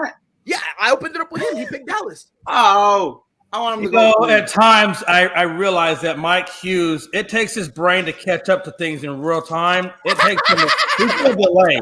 Like Mike Hughes has a delay. And I don't know if that's drug related. I don't know if that's hood related, but Mike Hughes has a delay. Like Siri is like light years ahead of everybody else. He's like forecasting the future before it even happens. Whereas Mike Hughes is like 4 minutes delayed in the past. And You know why? After the double doink, I had to delay myself because I needed to make sure I was never hurt like that ever again. Oh, man. I got the Niners. I don't know. I feel like they're gonna utilize the ground game. They're gonna have Trey Lance, probably Trey Lance. They're gonna have Jimmy. I think you're looking past the three-headed monster on defense. I like where you were going there. I liked where you were going. Because look, like I said, dog, and I said this, bro. Trey Lance is not ready to be on that field. Let's just call it what it is. If you guys disagree, that's fine. And I'm like, how does he get ready? How does he get ready though, Pride? You can't get ready unless you're playing. Hack it in practice. Why are you gonna put him out there? Blake Bortles got exposed, and then when he went, I forgot who he went. I think he went to Jacksonville. He went somewhere. I think it might have been the Packers. Packers. He went to LA, didn't he? Oh yeah. He went to LA. Was the backup? He couldn't hack it, and they let him walk. Let's be fair here. So that's all I'm saying, bro. If a homeboy like Justin Fields, he's not struggling in practice. Right. He's not struggling. It's the game where he's like, okay, now I'm practice is fine for me. Now I need to get experience in terms of the game. Trey Lance isn't even hacking it in practice. I think they realized what I was saying. overdrafted. My bad, Chris. My thing was just he's not going to be like slinging it and shit. He's just going to be doing, you know what I mean? Wildcat. Here's my thing. And let me just clarify what I'm saying. I'm not saying he's horrible, and I'm not saying he'll never be ready. That's not what I'm saying. For all we know, in 3 years, this kid could be a top 5 quarterback. For all we know, it's a possibility. But as of right now, and I don't think what I'm saying is controversial or anything, he's not ready. Because if he was, you have at best an average quarterback in Jimmy Garoppolo. Right. If the kid was that ready, what would you have done? You would have traded him, or not traded him. You would have benched him already. Let's be fair here. You would have benched him and then try to move on from that money that you got to pay Jimmy Garoppolo. Yeah. You know what I mean? No, I feel you. That's all I'm saying. People get mad and say that I hate Trey Lance. I don't hate him. It's just bizarre. He's the one dude we're not allowed to criticize. It's so bizarre. Like we could criticize Trevor Lawrence for his inconsistency in terms of passing, but I feel bad for the kid because look where he's at. We can criticize Zach Wilson for the picks, and a lot of those are his fault, but there's a couple of them that kind of just bounces off the wide receiver's hands and just ends up in the cornerback's hand. We can criticize him for that. We can criticize Justin Fields for not being able to get rid of the ball in time, even though, let's be fair here, Matt Nagy was the sole reason, in my opinion, why Justin Fields kind of looked off a little bit. But, you know, and people also want to say Mac Jones because, you know, they don't really need you. You know, they're a run team. And here is my problem with that. You're criticizing each and every one of those guys, but guess what? They're starting. They're starting, and each of them deserve to start. Right. So why? So is it not fair for me to be able to say, hey, look, Trey Lance isn't starting. He's not ready. But to your point, if he can't even hack it in practice, at what point do you say, hey, maybe we should go ahead and cut this guy? Because if you can't make it past practice, you ain't, and to get onto the field. And no, real quick, Anthony, next year is Jimmy G's last year. Yeah. Well, I think San Francisco drafted him too high. I mean, absolutely. And hold on, time out. If Jimmy G's not teaching Trey Lance, but you know who is teaching Trey Lance? Shanahan. Thank you. Shanahan. So don't give me this garbage. And listen, and Andy Dalton is teaching Justin Fields. He ain't teaching him. They're good. They're cool. Like they coexist. They're like it's perfect. Oh, Mike, hey. Mike, I think it's Hey, fair to you'd say probably that be nobody better in the off. Chicago organization. Yeah, no, he wasn't Justin teaching them Fields. anything. He was more so just making them feel comfortable. I That's guess. it. Yeah, he was like an emotional support guy. Oh, he'd Yeah. been better off listening to Now, Dalton. Nick, instead I'll of say Nagy. this. I will say this to their credit, though. Nick Foles was teaching them stuff. Like you could see it on the sideline. He was teaching them everything. But Andy was just kind of that like buddy, like I'm your friend type thing. Now that you said that, Mike, do you keep Nick Foles around next year to basically keep teaching Justin Fields and just part ways with Dalton? I mean, Dalton's a free agent anyways, but Yeah, and I think Nick Foles has 2 years left. But yeah, that's the problem. Do you want to pay him all that money for that? It's really not. It's the last 2 years are just Last 5 2 years are million a nothing. year. So it was an upfront contract? It was Yeah, up he gets front. like 15 Oh, million okay, over. okay. He gets like 15 million over the next 2 years, but he gets like 8 or 9 million next year, and then that goes down to like 6 million the last year. So Yeah. it goes down. Oh, every no, year. I keep him then. No, I keep For him. rebuilding, it's not that bad. Yeah, no, I keep it. So here's my question, Brad. Before we get on to the next topic, though, you said that those guys deserve to start, but when you look at the quarterback room, of course they deserve to start. Now, this is posing a question to you. Jimmy Garoppolo brought the 49ers to the Super Bowl 2 years ago. So that, to me, is the reason why you're not going to have him go out with a rookie when he's And the still same 21. exact thing. But wait, with in the those other Rams, teams, and they though, traded him. in those other teams, though, where do you see someone who already had that type of resume with their respective teams? Because Gardner wasn't that. Dalton was new. I can't tell you who the backup was. Mike White for the Jets, and then Mac Jones, Cam Newton screwed himself. So I mean, understand that. I don't know. I get what you're saying, but again, you're now just basically like reiterating my point. No, right. I Because hear Jimmy that was what I Garoppolo- was trying to say, though, is like, Yeah, no, I know that, but that's what I'm saying. Like Jimmy Garoppolo is average at best. We all agree here, correct? Yep. Is Yeah. anyone here going to make any case that Jimmy Garoppolo is like a great quarterback? No. No. No, right? Okay, so again, you have an average at best quarterback, not even good, average at best. That before y'all got Trey Lance, they were saying we need to get rid of Jimmy Garoppolo. Right. You trade up to get him, to get your quarterback, and then you don't start him. I think it's fair to say he's not ready. Right. And like, I don't think that's a hot take. That's just me. I don't think that's a hot take because if he was ready, they would have Jimmy Garoppolo would have been benched. He'd have been benched or maybe even traded because it's a whole bunch of money. Yeah. And they could next year they could save a bunch of it if they trade him or release him. I forgot the date, but it's like a certain date that if they do it before they don't have to pay him. It's like a fraction. Yeah. So, like in terms of like the dead cap space. So See, that's all I'm saying. Pride. What if Lance is ready? Just hear me out. Uh-huh. What if Lance is ready? Uh-huh. They know that Jimmy Garoppolo's contract is up after next year, so they might already have their mind made up that they're going to trade him to begin with. Uh-huh. But because the 49ers were playing so well at the end of the year, maybe Shanahan just stuck with the hot hand in Garoppolo.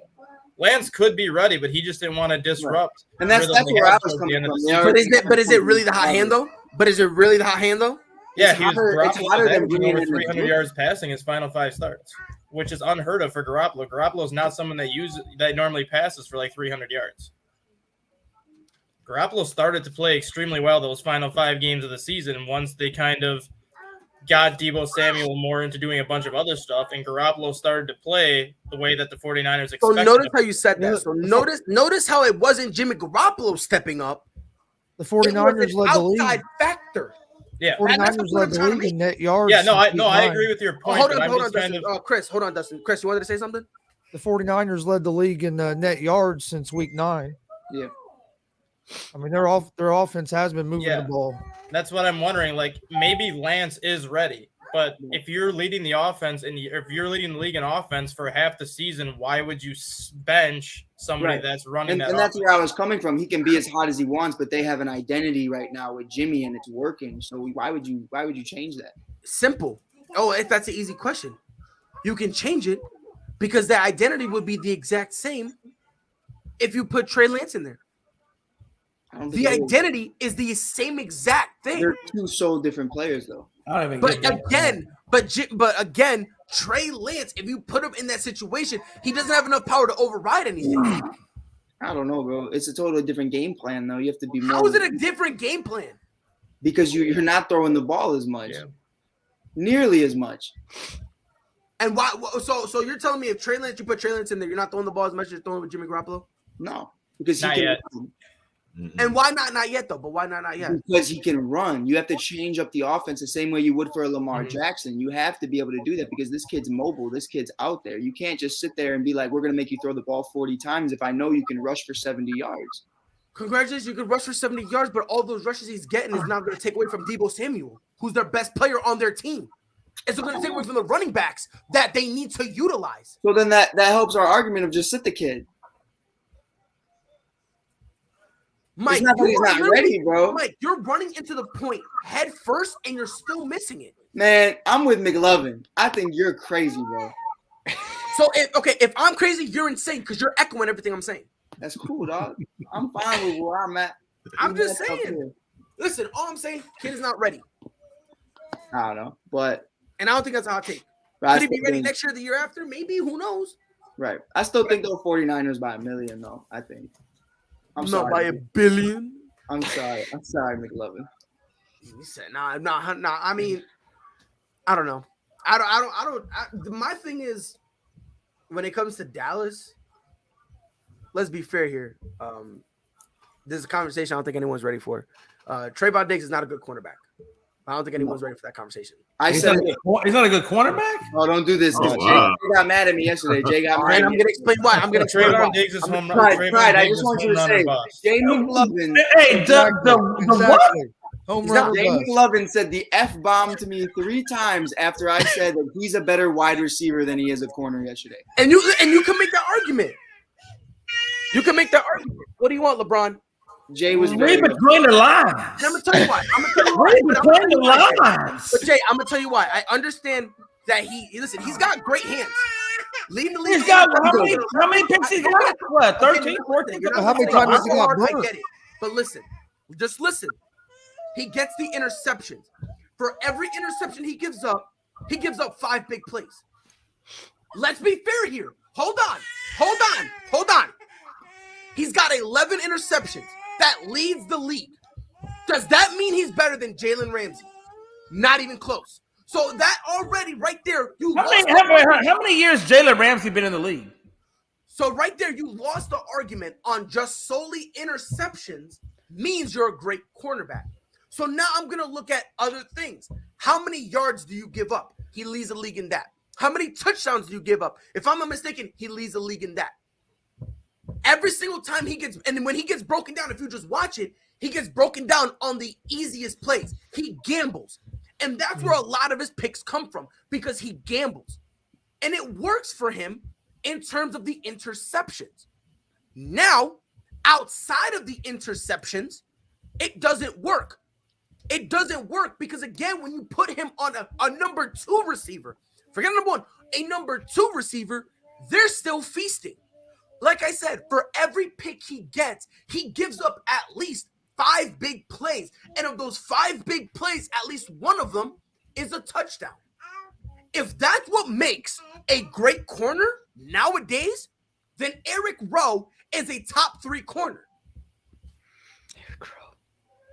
And that's all I'm saying. He's like, and again, and it's kind of bizarre to me. The only people who don't accept that are Dallas Cowboys fans. Those are the only people who don't accept that. Because when you look at somebody outside of the Dallas Cowboys fan base, they go, hey, look, he's got good hands and he gambles. But that's not saying it means that means he's a great corner. In my opinion, I don't think anyone's ready for that conversation.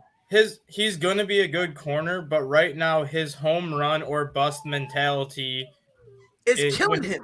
When he gambles, it's just as beneficial because he makes the play, but at the same time, it's also just as costly because he gives up the big play in the process. He needs to keep that aggressive nature, but he has to do it smartly to the point where he's not letting the guy get 10 yards behind them because he's peeking in on the quarterback, trying to like cut the in route on the inside and pick it off.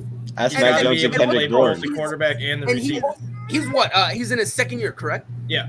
So he has time. No, second year. Yeah, he's got time to go and go to the board and say, you know what, I gotta learn. I gotta kind of tone back. And with a different defensive coordinator too, you got to remember he's playing in a different system this year. So that's kind of why I'm giving him more of a pass this year because Dan Quinn's putting that system in place when he had the Legion of Boom in Seattle, where all those Seattle cornerbacks, granted you can't use your hands as much now as you could back then, but all those Seattle cornerbacks back when Dan Quinn was their defensive coordinator, it was the all or nothing mentality where they would be grabbing you for 5-10 yards downfield, and as soon as that ball went up in the air, they were going for the interception. If they made the play, great. If they didn't make the play, it was a big play behind them, and that's kind of that mentality that Diggs has just playing off of that Dan Quinn system. And that's all I'm saying. That's all I'm saying. Now, to Dustin's point, can he turn into a great corner? He can. But right now, he's not it. He's not it because, like Dustin said, every time he gambles, it's just as beneficial as it is detrimental. Because I've never seen a guy who consistently gives up touchdowns on in routes. I've never seen a dude consistently on a 5-yard slant. They get a wide open super highway to the end zone. Why? Because he reached. And if you pay attention to the games, a lot of the reaches are dumb reaches. They're reaches he should have never have done, and he should have just focused on making the tackle. But he won't do that. Again, do with that information as you will. Again, because when it comes for some unknown reason, he's got the 11 picks, and again, he's got great hands, and the gambling works out for him. Yeah, but I'm not gonna go on and say, "Oh yeah, he's a phenomenal quarterback." No, we gotta pump the brakes on that because if you look at everything else, the dude looks out of place. Let's be fair here. I think as he in a couple more years gets more experience, that he'll learn when to take those chances. Exactly, and honestly, then he'll be a top corner. Yes. Looking at the way he plays, you could easily move him to safety because of that mindset that he has. He can play center field and scan the whole field, and once he knows where that ball's going, then take your chance on it, because if you're the last line of defense, you're not going to have that guy getting by you when you want to be aggressive. Well, and to your point, they play a lot of press coverage. Yeah, so that's kind of what I'm saying right now at this point, bro. Like I'm not gonna sit here and say, oh my God, he's a top quarter. No, 11 picks, it's impressive. I'm not gonna take that from him. But again, when you give up a pick and give up almost 2 touchdowns for every pick you get, I don't know, man. It's kind of like the same thing as James Winston throwing 30 touchdowns and 30 interceptions. It's the exact same thing. It's the exact same thing. Like, you know what I mean? Every time the ball goes in the air, there's literally, it's like for most quarterbacks, it's like, there's a chance it could be a touch. For Jameis, every time the ball's in the air, doesn't even matter if it's for a screen, there's a legitimate chance it's going to get picked off. But again, people not ready for that conversation. Last game, Steelers, Chiefs. Greg, I'm gonna start with you because it's your team. I'm assuming you got just a repeat of what happened when last time these teams met when the Chiefs stopped the Steelers, right? Yeah. I think we'll win big. I don't see how the Steelers make it close. The only way I can see it being close is if the Steelers can run the ball well and TJ Watt somehow, takes over the game, then it could be a close game. Other than that, I got my Chiefs winning by at least 3 touchdowns. So, again, barring TJ Watt taking over the game and the Steelers running the ball very, very well, it's gonna be bad for him. Aman, by the way, Anthony Price, we're gonna talk about this. I promise you that. Aman, Steelers, Chiefs, who you got? I got the Chiefs. I think most people have the Chiefs here. Now, the Steelers, what they can do, they know the pressure is going to get on Big Ben. They've struggled with pressure all year long, ever since really the Minnesota game was the first time I saw a blaring hole in that offensive line. And we know Frank Clark and Chris Jones are going to get out there. So if they can get screens out to Najee Harris quick and get the ball out like that, then you have an opportunity there. But even then, I still think that the Chiefs offense is going to put up some points early. They're going to fall behind quickly, and they're going to need to, try to get some chunk plays. And I think Big Ben's going to be running for his life, and he just doesn't have the legs to sustain him. So I think the retirement ceremony for Big Ben is going to happen on Arrowhead Field as Kansas City. They win. Dustin, I'm assuming you're going to agree with them? Obviously, I never want to say no team has a chance because it's the NFL and anything can happen. But in my opinion, the only chance the Steelers have in this game is if Patrick Mahomes plays the way he did in weeks 3 through 6, where he was just throwing everything up for grabs, turning the ball over left and right. Other than that, I think this is going to be like a 34-13 type of game where Chiefs build like a 27, 28 point lead after 3 quarters, sit all the starters and just get them rested up for the divisional round. I think out of all the games this weekend, this is really going to be the only legitimate one that's pretty much a blowout from start to finish. Chris, assuming you got the Chiefs here. Yeah, I have the Chiefs here. Everybody. Only way for the Steelers to win, everything would have to go perfect. And I don't see it. I think it's going to be pretty much like the last game, 36-10, somewhere around there. Steelers just don't have enough offense to keep up with them. And Ben can't hang in the pocket. If the offensive line's not blocking, they're in trouble. Okay. Jay, Steelers, Chiefs. Are you going to complete the sweep and say that the Chiefs are going to win? Yeah, I definitely got the Chiefs in this one. The Steelers just don't. Obviously, with Big Ben, that's just not going to happen. And let's be honest, if it wasn't for the Raiders, kicking the field goal, we wouldn't even talk about the Steelers anyway. Yeah. Well, if it wasn't for a guy calling a timeout. Well, that's true. Yeah.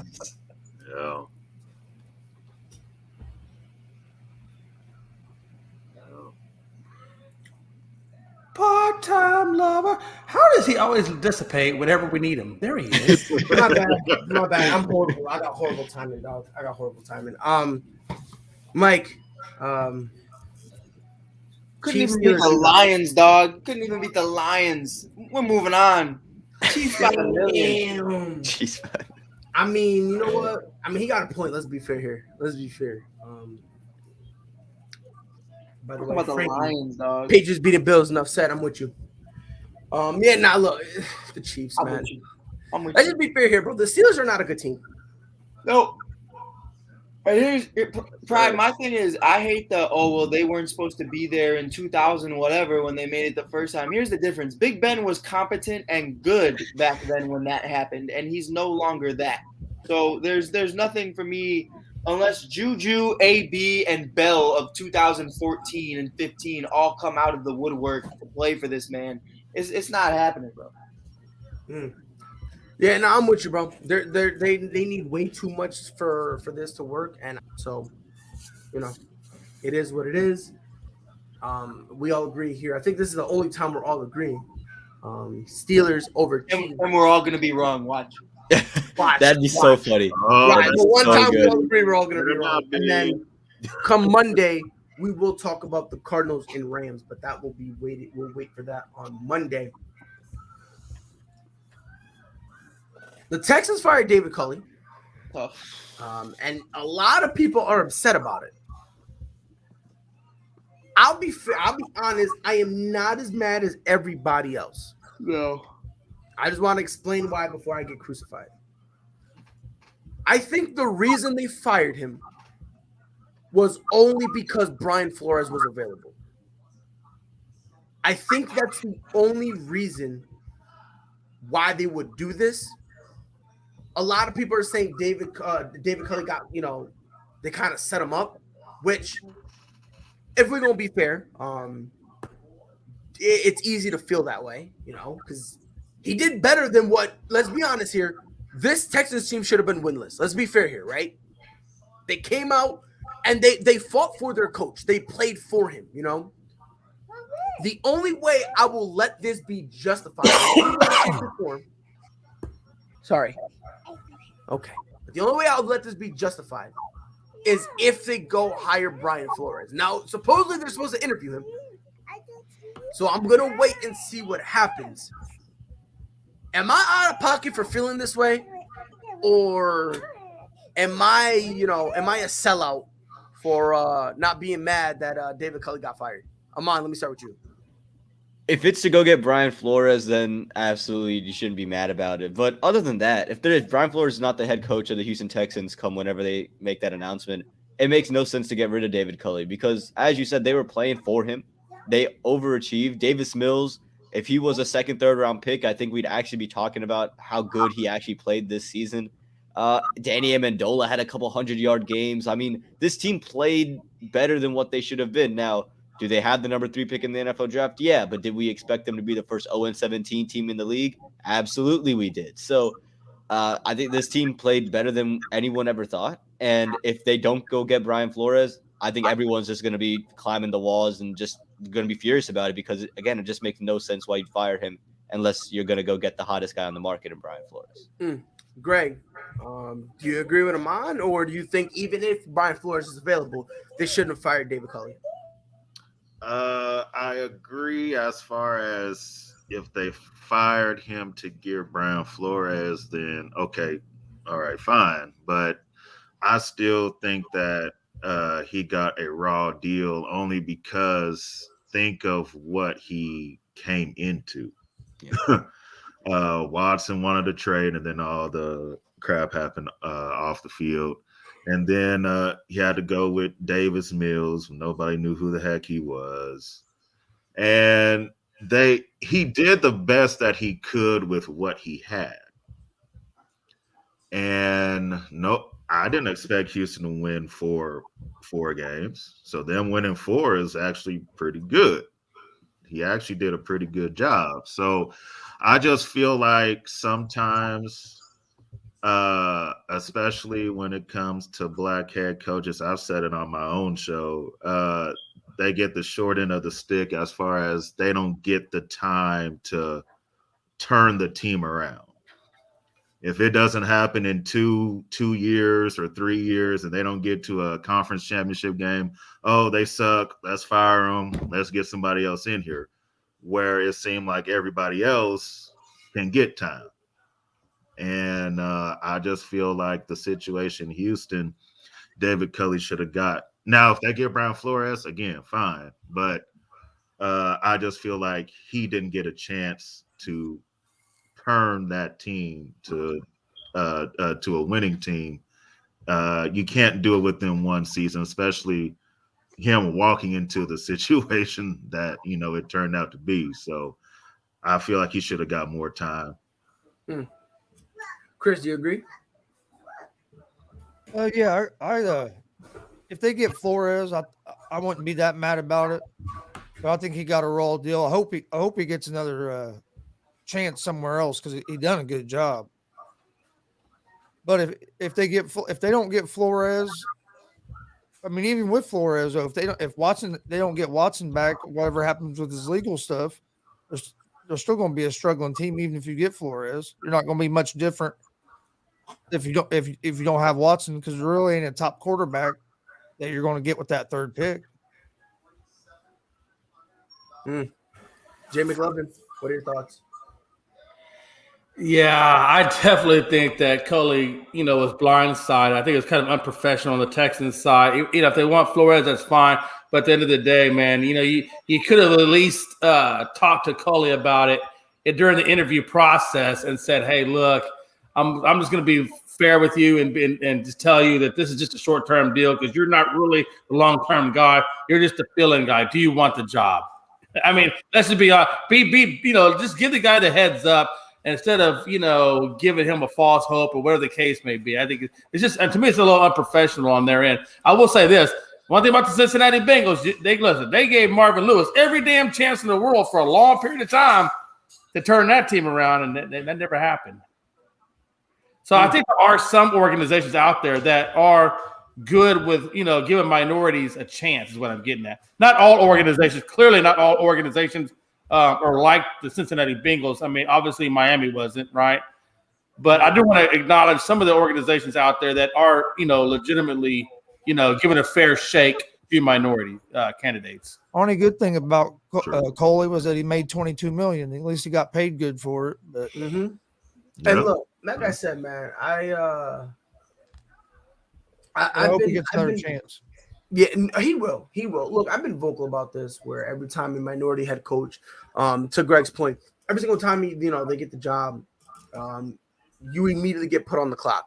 And it's bizarre. I feel like if David Culley had gotten the Jaguars job, it's a possibility that they would have done the same thing to him. It's a possibility. Yeah. But in this instant, the only reason why the only caveat I have is they fired him solely to get Brian Flores. Because Brian Flores is better, right? Right now, out there. Absolutely. I mean, I get that. Right, like he's probably the best head coach out there. That's like, you know what I mean? Like the phrase head coach. He's probably the best, right? So if you want to get him, I get it, right? But if they fire David Culley because they expected him to make this Texans team a wild card team, sell the team. Yeah. Sell it now because you guys, and I'm not trying to be mean when I say this, but you guys are mentally incompetent. I want to make sure I watch my wording here because I don't want to get us in trouble. But you guys have the IQ of a mentally challenged person. Just call it what it is. Like, you're not stupid. You're worse than that to think that in 1 year, David Culley was going to put this team to be a wild card team. It's ignorant. Right. Yeah. 100%. Yeah. So like I said, the only excuse I'll give them is if they did that specifically and solely to go get Brian Flores. If that's not the reason, sell the team. Dustin, am I bugging? Nope, and I said this before all this even happened that Cuddy was just brought in as a 1-year replacement to be fired. I think he knew going into the season that he was going to be fired at the end of the year no matter what they did. And that's kind of why I think if you look at it, they basically settled with him as a head coach because nobody even knew who this guy was for the most part up until he got the head coaching position. Obviously, they knew he's been in the NFL, I think, for like 22 or 23 years, like holding different roles. But you never ever heard his name before being brought up in head coach opportunities. You've never heard him being really discussed for any major roles in an organization. And all of a sudden, he shows up as the head coach of Houston. He was put in a position to fail right from the beginning. But I think he knew that going in, knowing that Watson, well, he was not going to play. So you had Tyrod Taylor shown before that when he does have a chance to start, he has played well enough to get a team to the playoffs. Well, the guy gets hurt after week 1, so that kind of takes that out of the equation. Then you have Davis Mills, who looked like complete dog crap for 10 weeks before finally starting to look like a reliable quarterback the final 6 games of the year. But obviously, I don't think Mills is their future unless they really believe he is. But, I mean, I feel bad for him because I don't see him getting another head coaching opportunity again. Just because, I mean, the situation he was put in was such a tough spot for him to begin with. He did a great job with what he had. He did a great job in the position that he was in. I mean, you look at the 4-13 record, you're going to be like, oh, that's a terrible record. Houston was a lot more competitive than that record shows. So you actually have to credit him for that and kind of credit the culture that he built in Houston to get those people to kind of buy into his system. I could see him getting a coordinator job down the road, but I don't think he gets a head coaching job, which is unfortunate for him, but he deserves a lot of credit for what he did in Houston this year, knowing the situation he walked into. Yeah, it's a weird thing. It really is. And I'm not again, and by the way, Anthony Price asked a pretty good question. You can interview and still have a head coach, right? They should have did that.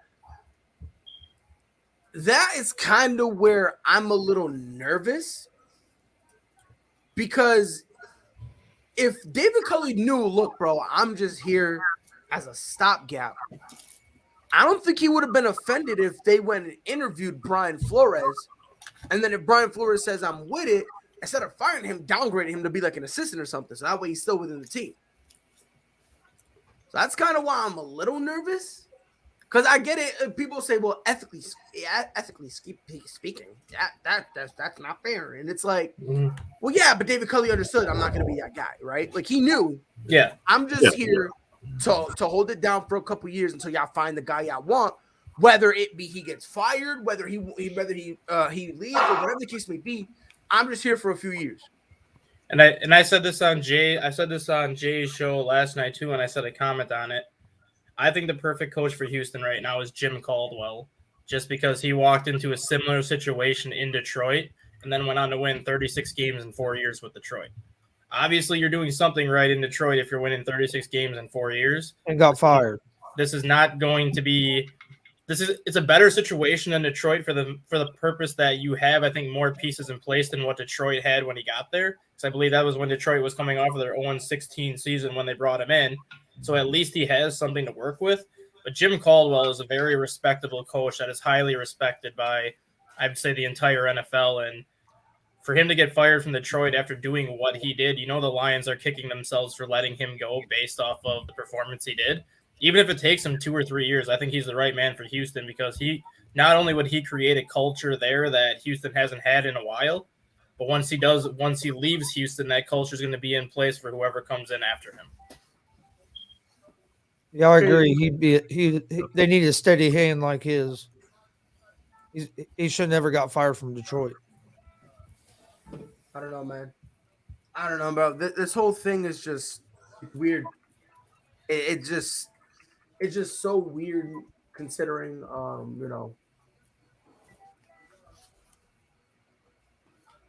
don't know. You told Cully you're gonna be a stopgap dude. He knew that. I don't know. It's weird. This whole thing is kind of weird if we're gonna be honest, because again, if he knew that, why immediately fire him with no replacement? Mm-hmm. You could say the same thing about Bisaccio too. Once Gruden left, everyone figured that Bisaccio was just going to finish out the rest of the year and be done. Now all of a sudden the Raiders are in the playoffs. So what are you going to do? Go to Bisaccio and say, "Well, thanks for getting us to the playoffs and going 7-4, but see you later." Right, but I think we're giving them too much credit and just looking at them as a legitimate NFL competent team right now. Like, they got rid of D-Hop without a clear replacement for D-Hop. They got rid of JJ without a clear-cut decision about JJ, and they're doing this time and time again about guys they don't know about. And I've made it clear where I stand with the Brian Flores stuff. Greg and I have had great conversations about it. Jay and I had great conversations about it. I think Tua lost him his job, and that GM is just trying to save his ass because Tua's not that guy. Flores understood that, and Flores wasn't going to beat around the bush about it. And I think that's where it all started. I think Flores was very adamant, and you heard Flores say he wanted Watson, and the GM was the one that wouldn't. Right, he wanted Mac Jones. He wanted Justin Herbert in that same draft, and this GM told him no. So now that Tua is looking like ass, not to get off topic, but the way I viewed it, I was doing homework for a second. But the way I viewed it was Tua's doing so bad that a defensive-minded guy like Brian Flores, where Brian's offense looks good, Brian can handle an offense. But the thing is, if Watson's your QB1, if Russell Wilson, if Aaron Rodgers is your QB1, Brian doesn't have to give a shit. And that's where Brian is. Brian wants to focus on his defense, and he lets the offense do him. And he does come into the offense, and he involves himself, of course. But he wants someone who can be able to handle it himself. He doesn't want to baby this kid. He can't stay on the field, who's had as many hip surgeries as my 89-year-old grandmother at the age of 22, which is insane. And there's just all these other things going on with Tua that are intangibles of decision-making, ball placement, and just fumbling the ball.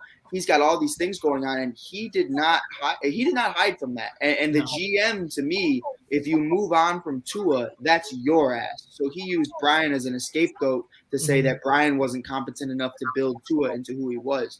As for Cully, I think that's why you saw them win as many games as they did, because Cully, the Texans are probably pissed they don't have the number 1 pick. They're probably fuming right now. But Cully understood, if I'm going to get another head coaching job somewhere, I need to make a lot to do with nothing. And he did it. And I think that's why you saw them fighting for him, is because everyone in the locker room knew he was probably gone too. So they wanted him to go out on top. They wanted him to go on respected. And I hope he does get an opportunity somewhere else. But I do disagree with you there. Just from a man's standpoint. Mm-hmm. I don't see Flores coming in and Cully being like, okay, and then, being like the undergo. I don't, as a man, I just think that undermines you, and that's a weird look for your team, because it's like, well, you were my boss, you were my guy, and now I'm listening to him and you're listening to him. Like, it's a very weird situation. But yeah, and don't get it twisted. It'll be weird regardless. You know what I mean? So it would be mad weird though, But I don't think so. And the only reason I'm saying I don't think so is because when he was brought in, the Texans told him, "You're not being here long term, right? You'll be blessed if you survive the contract." How would you feel about it? So you're Brandon Cooks, right? Mm-hmm. Flores tells you to run a slant, and then Cully tells you to go for the deep ball, and that's where you mess up. You look at both of them, and you're kind of do that. I don't think Cully will do that. But you know what I mean, though? It's like if there's a disagreement or something, it kind of makes the locker room kind of like, I don't really know who to listen to. And that's why I don't think Cully would stay if Flores came in. That's a possibility. It is a possibility. Right. Where, because again, we've seen head coaches, beef with their wide receiver, with the offensive coordinator, because the offensive coordinator wants to do one thing. Lovie Smith. So, I mean, you want to get the job? I love you. That, but the thing is, whoever gets this job needs to understand we're going to be horrible for a while. Right. And we're going to have to build something. Like, this is like another version of Jacksonville. That is my biggest fear, is that Lovie gets the job, because Lovie's already in Texas. And it's one of those things where I'm just I hope he doesn't get it. I think get it. Lovie only because I feel like I don't know, man. I definitely don't want Lovie Smith to get the head coach. I just don't want him as the head coach. That's why I'm hoping they're not going that direction to try to save face and being like, oh well, we're bringing back Lovie in just because he's a minority. If you're gonna do, I do like the Jim Caldwell thing though. If they brought Jim Caldwell, I could get on board with that. Fine. Caldwell's fine, but Lovie to me, and this is coming from a Bears fan, I love that defense, but that cover 2 type defense isn't the game anymore. And doesn't work anymore. Yeah, and he can't stand offensive coordinators, and he can't stick his head away from it, and he gets too involved, and then it's just like. If you're going to do anything to make a move and make a splash, you get Brian Flores, you get Caldwell, you get Eric Bieniemy, you get someone like that to kind of save face for what you're doing right now. But to go Lovie's route, I'm praying. I love Lovie, but I'm praying they don't go Lovie. Let's be fair. I mean, who doesn't love him? Let's be fair. Do you think that Bieniemy not having a job yet? Do you think though is maybe he's just not interviewing well with these guys? I know that was. I don't like that narrative. I don't like, because from what they're saying, that's what's come out though, is that he didn't interview well though. I think it's like a Josh McDaniels situation where Bieniemy might want to be holding on to see if he replaces Andy Reid, similar to what McDaniels is sticking with New England. Basically, I've been saying when Belichick leaves, it's yours. When Reid leaves, it's yours. I've been saying that for a while. Like, if I'm Eric Bieniemy, I don't leave. Yeah, because why would you leave? Because think about it. He's Pride 40s, 50s. He's a relatively young guy. I think he's 50 or 51. For head coaching. Yeah. Bieniemy's a relatively young guy. And again, Greg, you know this more than us. Andy Reid has said multiple times, like, yo, look, man, I'm not trying to be one of them dudes who coach while having a walker on the sideline. Like, like, you know what I mean? Like, and he feels comfortable that if I step down, Eric Bieniemy is the guy that I want him to kind of, and again, if anyone would know this, it's you, Greg. Yes. He basically already gave Eric Bieniemy his blessing that when I step down, this is yours. Like, you're gonna do it, and it works best for him because think about it, you don't gotta move. You already run the offense, so you know what I mean? Well, the thing is, does Bieniemy want to wait another 4 or 5 years though? That's the thing, because Andy Reid's going to stay at least 4 or 5 more years. Yes. So, I mean, you got to weigh that in too. Does he want to wait that long? I mean, he could potentially leave, take a job for 4 or 5 years, and then when Andy Reid retires, Kansas City can bring him right back in, and then he can leave where he's at and go right back to Kansas City. That way he can get his first job out of the way, get the experience out of the way, and then he doesn't have to wait that 5 years. See, but the problem with that, Dustin, the problem is this. If it is true, like Jay is saying, that he's not interviewing well as a head coach, and he goes and is a head coach somewhere else, and it's bad, he's not going to get that opportunity. Well, no, I agree. But they said last year that he interviewed very well last year. No, right. I'm just saying, though, like, if it fails, he's not going to get that job. Yeah, after he went through his 3 interviews last year, they said that he took his name out of the mix to be a head coach. Like, he interviewed very well, and I think they said he had like 2 offers out of the 3 jobs that he interviewed for, but he took his name out and said he wasn't ready to do that yet.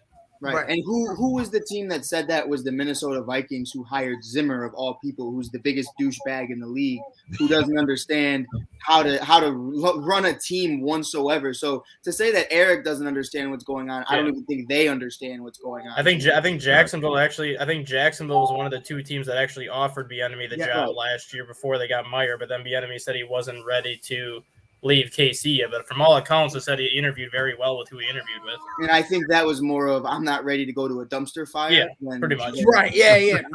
Which I don't blame him whatsoever. So, he might only get one chance, so you want to try to get the best job. Not that chance. That's one. And Chris, that's actually a good point. Eric Bieniemy, let's be fair here. If you go to one place and you have a bad year, You're not more times they don't take into account what you're working with. They go and say, "Oh yeah, he's just an offensive coordinator, and that's all he's really good at." Right. You know what I mean? Like that could be something that he wants to avoid, right? And that's probably why he kind of took his name out. So it's going to be very interesting to see where this goes from here. Last topic I'm going to get into: the Atlanta Hawks traded Cam Reddish to the Knicks, which I thought was the dumbest trade I've ever seen in my entire life. I liked it. I thought it was dumb. I'm talking about from the Hawks' perspective. Oh yeah, that was just dumb.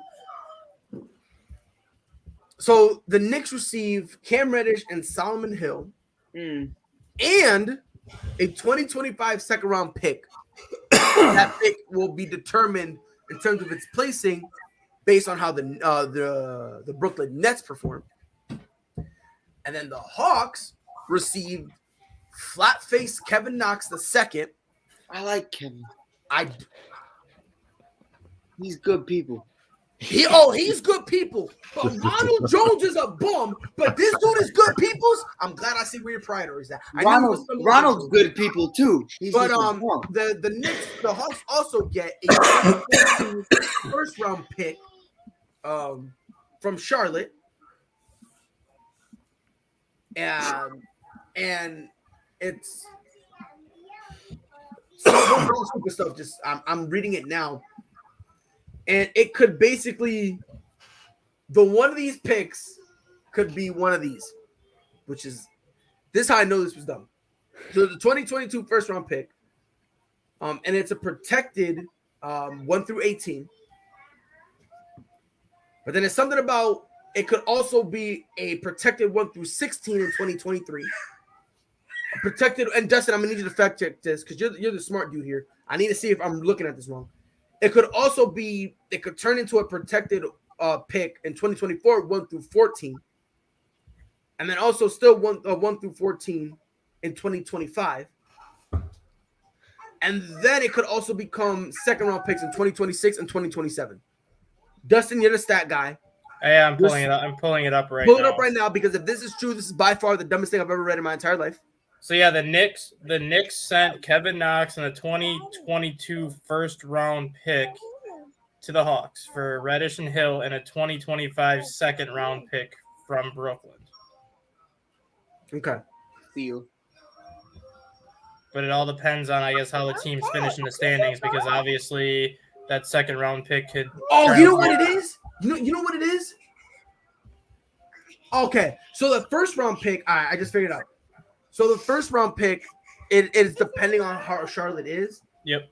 And then it's also like if they don't have that pick available, then it's like another scenario where, like, you know, if they don't have it in 2022. Amon, I know you're rubbing your eyes. I know it's wild. I got lost in the sauce when you were reading it all out, man. So I was just so confused.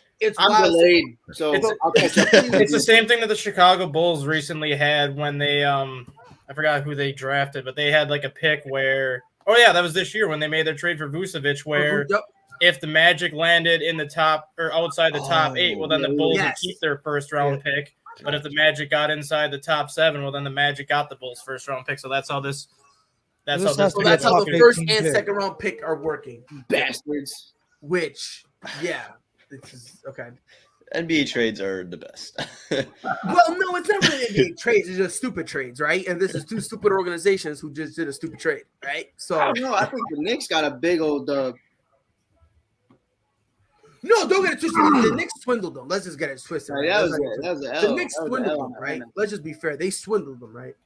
But I call them the Knicks stupid because they let the Hawks do something this stupid, and they basically took advantage of them. I would too. So it's like, I mean, yeah. Amon, Cam Reddish reunites with RJ Barrett. Do you think that this would help him for a playoff push?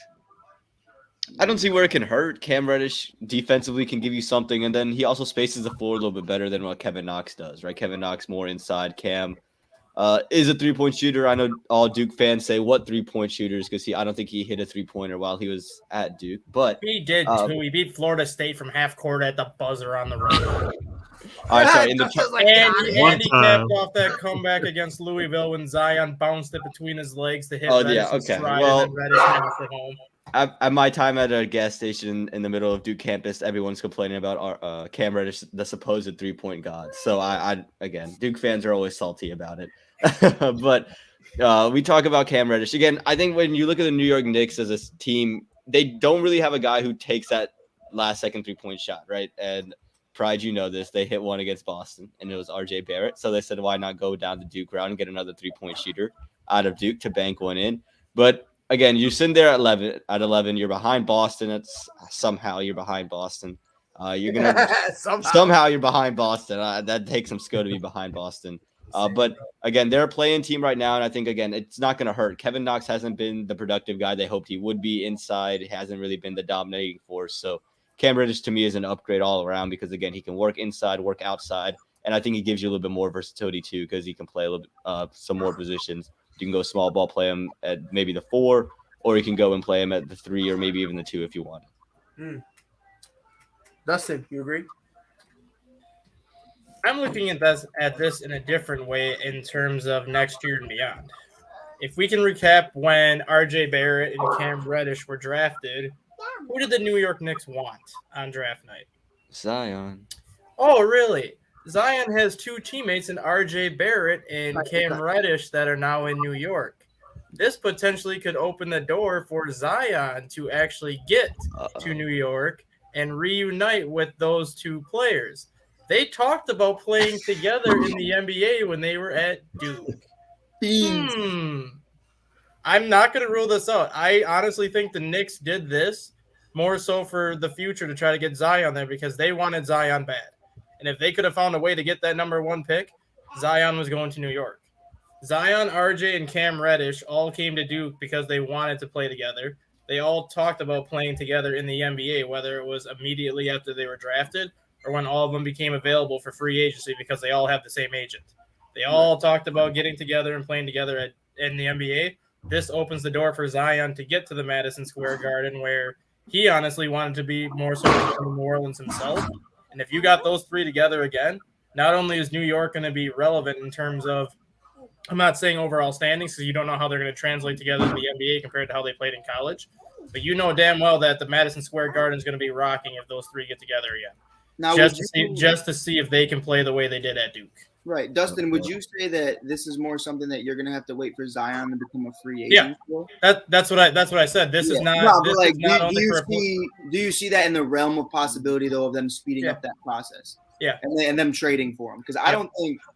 What would they want? Like Julius Randle for Zion straight up? No, I think don't they have Nerlens Noel?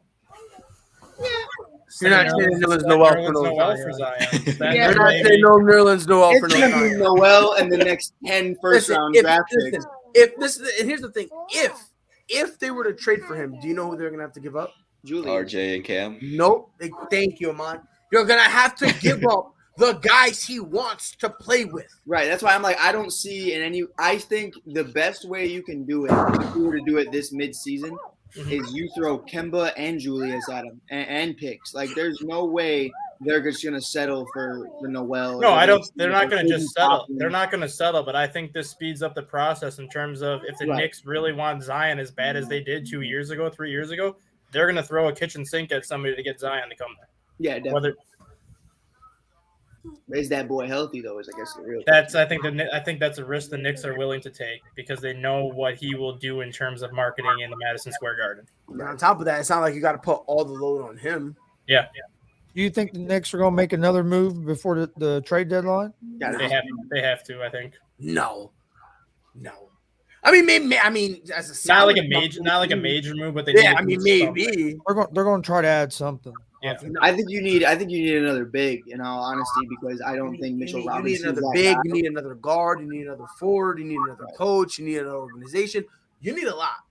All I know is free Derek, free my boy Pooh, free D Rose. He don't deserve this slander. Nah, he do. He shouldn't have signed that deal, and I understand. Like, that's what I'm saying. Yeah, hey, but pride, he got his bag. He got his bag. So I just know at the end of the day, free Derek. Whatever y'all got to do it. Nah, I ain't screaming free Derek now. Free Derek. I ain't screaming free Derek because again, he did it to himself. Yeah, Same thing with that's why I stopped screaming free Damian Lillard. That's why I stopped screaming free Bradley Beal. That's why I said it. That's why I stopped saying it. I'll still say free Bradley. I mean, he didn't sign nothing. Nah, but he could have gotten out. He could have gotten out. He could have been gotten out. I don't think that's his mentality though. Huh? I just don't think that's his way about going about things. And that's fine if that's not your mentality, but I'm not gonna be saying free you. Now here's the thing though, Dame, that's not Dame's mentality either, but then Dame signed the contract. So it's like that's on Dame. But like Bradley's made it clear, like once this is up, like I might dip. And he's the same dude who said he didn't want to go anywhere else. That's you And the same no.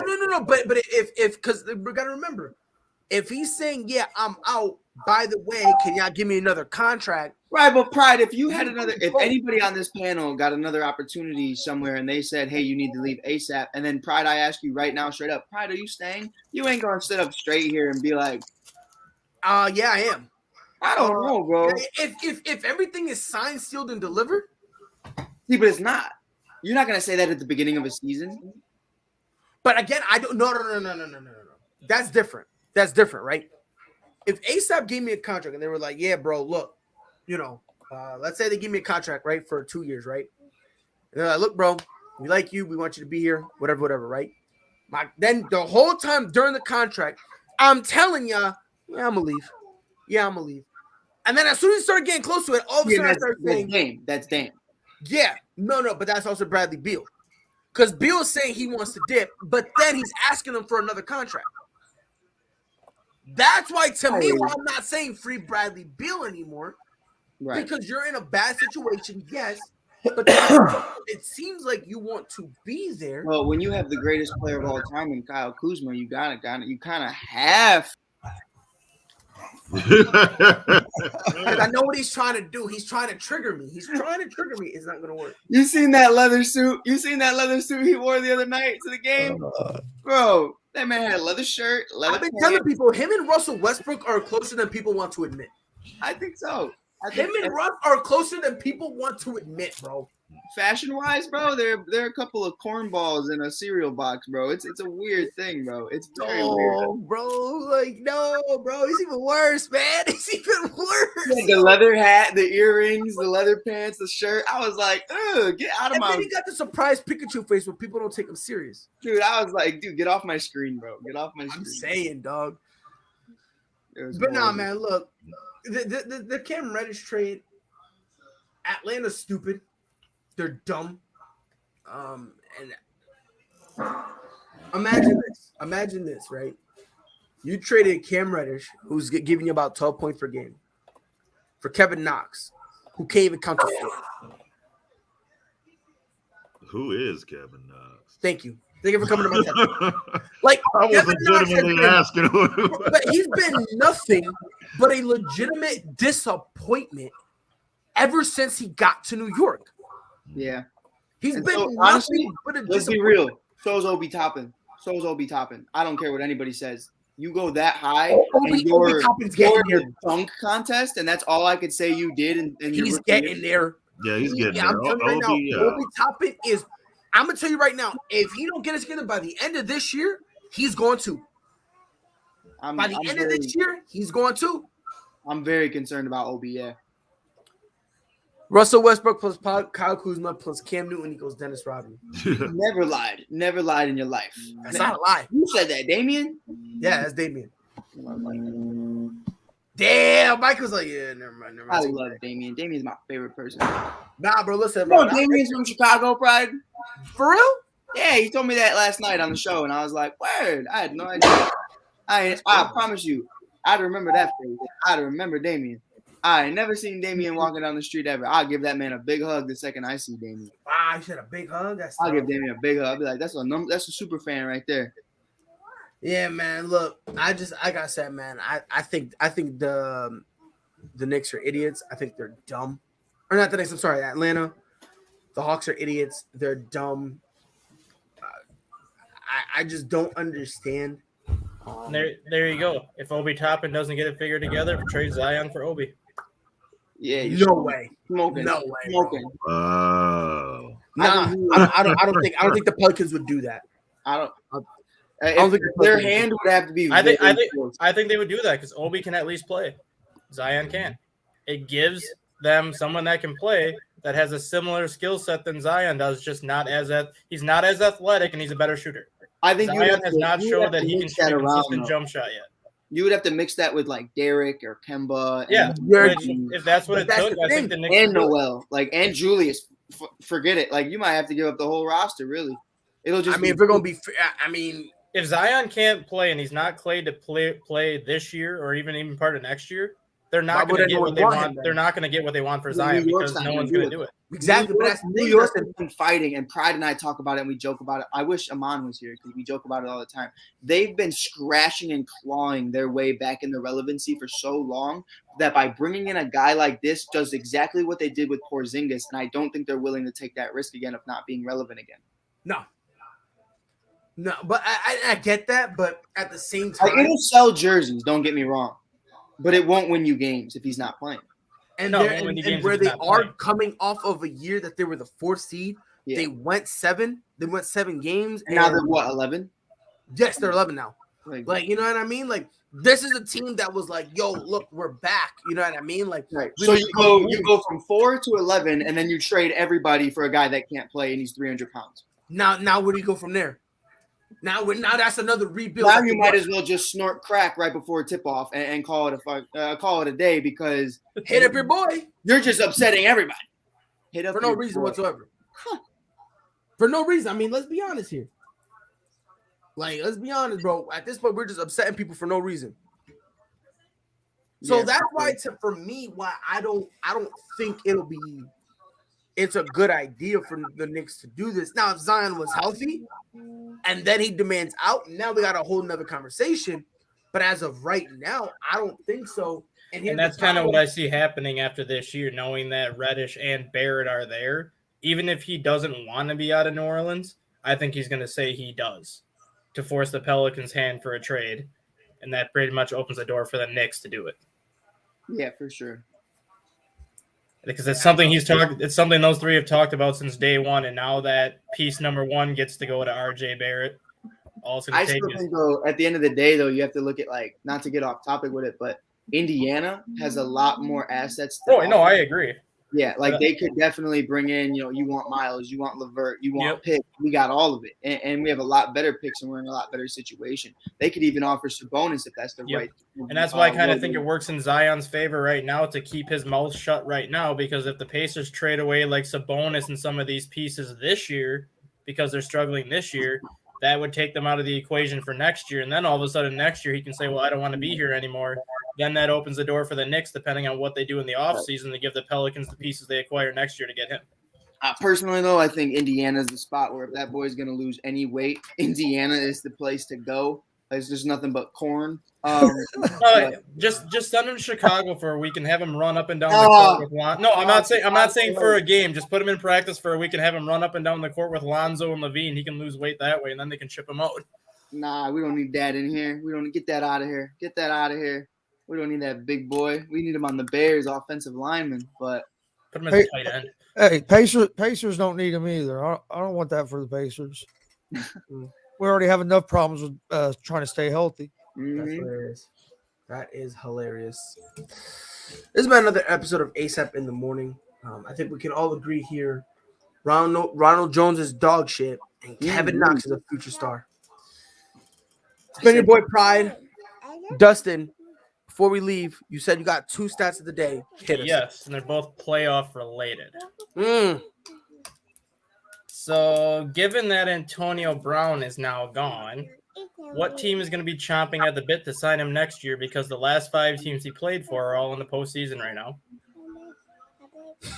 He wanted out of Pittsburgh. Pittsburgh's in the playoffs. Got cut from the Patriots. Patriots are in the playoffs. He wanted out of the Raiders. They're in the playoffs. He got cut from the Bucks. They're in the playoffs. He had a proposed trade to Buffalo and denied the trade. Buffalo's in the playoffs. Somebody's going to sign that guy up because he's got good karma coming with him in that regard. Chicago. We got crackheads on the dime in Chicago, AB. We'll love you here. And then the other stat that I had to do some digging on last night. This is the first time in NFL history that you are going to have more than 3 regular season rematches in the first round of the playoffs. San Francisco and Dallas are the only 2 teams that did not play each other this season. Of those other 5 rematches, the road team has won every single game but one, with Kansas City being the only exception. Arizona and the Rams each won on the road against each other. Patriots and the Bills each won on the road against each other. Bengals went into the Raiders and won on the road. And Buccaneers went to Philly and won on the road. That's what's up. I knew we can always rely on Dustin, bro. He always be Tony, man, especially with that new haircut, he's so much more aerodynamic now. It's insane. I got another one I could throw out. Jay McLovin, can you take your hat off? Oh yeah, I got hair though. I do have a receding hairline though, but I comb it east to west, so you don't see the hairline as much. But I see it's a U. It is. It's a U. Yeah. I got another one I could throw out there if you want it. Oh, go ahead, Dustin. Throw it out. What do the AFC and the NFC playoff teams have in common this year? During the playoffs? They have a combined 34 Super Bowl championships between the teams, 17 on each side. That's crazy. You're a menace. You're a menace. Theory for nothing. Jay McLovin, you got any final words? No, man. Hey, other than I think it's going to be an excellent weekend of football, man. It's going to be a lot of hype. It's going to be a lot of fun. And there will be retribution against pride for those coming games. So the Eagles, Bucks, Cowboys, 49ers. There will be much respect put back on my name and pride. I'm so happy for it. Probably not. One day can't get here soon enough. So I just want to make sure. So you got the Eagles beating the Buccaneers, right? Yep. Yeah. Okay. And then what other game that you got let me for? I got Dallas beating the Niners. So Dallas beating that. So it's those 2 games? Yeah, those were the 2 ones, right? Those were the ones where was the most controversy. I hate to tell you, McLovin, I'm a Patriots fan this weekend. I really am. I'm all for it. I'm with it. Because here's my thing. Brian Dable, I'm going to need you to lose that game, my boy, because I'm going to need you in Chicago Monday morning. I'm going to need Bill Belichick to do his thing. Billy B, do your thing. I need the ball very bad. So with Nagy gone, let me get that ass over here, get bounced, leave Josh Allen, leave that, what is it? We're talking about dog crap running backs. Leave 5'6" Singletary out of it. He's not horrible. Singletary? He's not horrible. He's not great. He ain't They just don't give him the ball. He ain't no David Montgomery. They don't give him very many cover. That's what I'm saying, Chris. Like, I don't think it's fair to call them. Same thing with Zach Moss. Like, I don't think it's fair. No, to I say like Zach a lot. Zach can't stay healthy. Zach just can't. He's too tiny. I think he needs to. He's just young. Once he bulks up, he'll be fine. We'll see. But I'm gonna need me some Brian. So get on that, Pride. Get on that. I'm gonna need that. I'm gonna hold you to it too. Yo, Bill, do me a favor. Can you just spank him? Call him a favor. My boy Mike, he won't buy the ball, so just. I need Brian the ball. All right. I just made a call to a close personal friend. You feel me? Appreciate it. Me and this individual, we got a kinship, so I called in a favor for you, Mike. So come Monday. Appreciate it. You're welcome. Chris, you got any final words? No, just enjoy the Super Wild Card weekend and be back Monday. It's been your boy Pride on behalf of Dustin, Jay McLovin, Mike, Chris, Amon was here, and Greg. Who am I missing? I'm missing somebody. Someone else was here. Is that what? Someone else was here. Oh, no. That was them. That was everyone. That's everyone. Yep. No, I got everyone. Yeah, maybe he did. I don't know. I'm bugging. I feel like someone else. I told you, Mike is in a 4-minute delay, so you can't go by that. You know what it was? You can't go by that. Listen, this show will end, and he will be in this chat room 4 minutes past the show ending. So it's okay. What it was, though? We were talking about Damien, and that's where it messed up because we were talking about Damien. It's okay. I knew there was someone else. Come get it. All right. Well, on behalf of all of us, it's been ASAP in the morning. We'll be back here Monday, 10 Eastern, 9 Central. Until then, y'all know what to do. Be safe. Whole sports all plays. Whole sports all plays. Whole sports all plays. 365, we making up plays. You talking the game, get you to the days. We're high in the court, the dime in the lane. Variety topics, living the same. All presentation, sports information. Hitting the airways, taking the nation. Sport all plays, like working your faces. Grace at the field, so tie the laces. All sports, all plays. Nick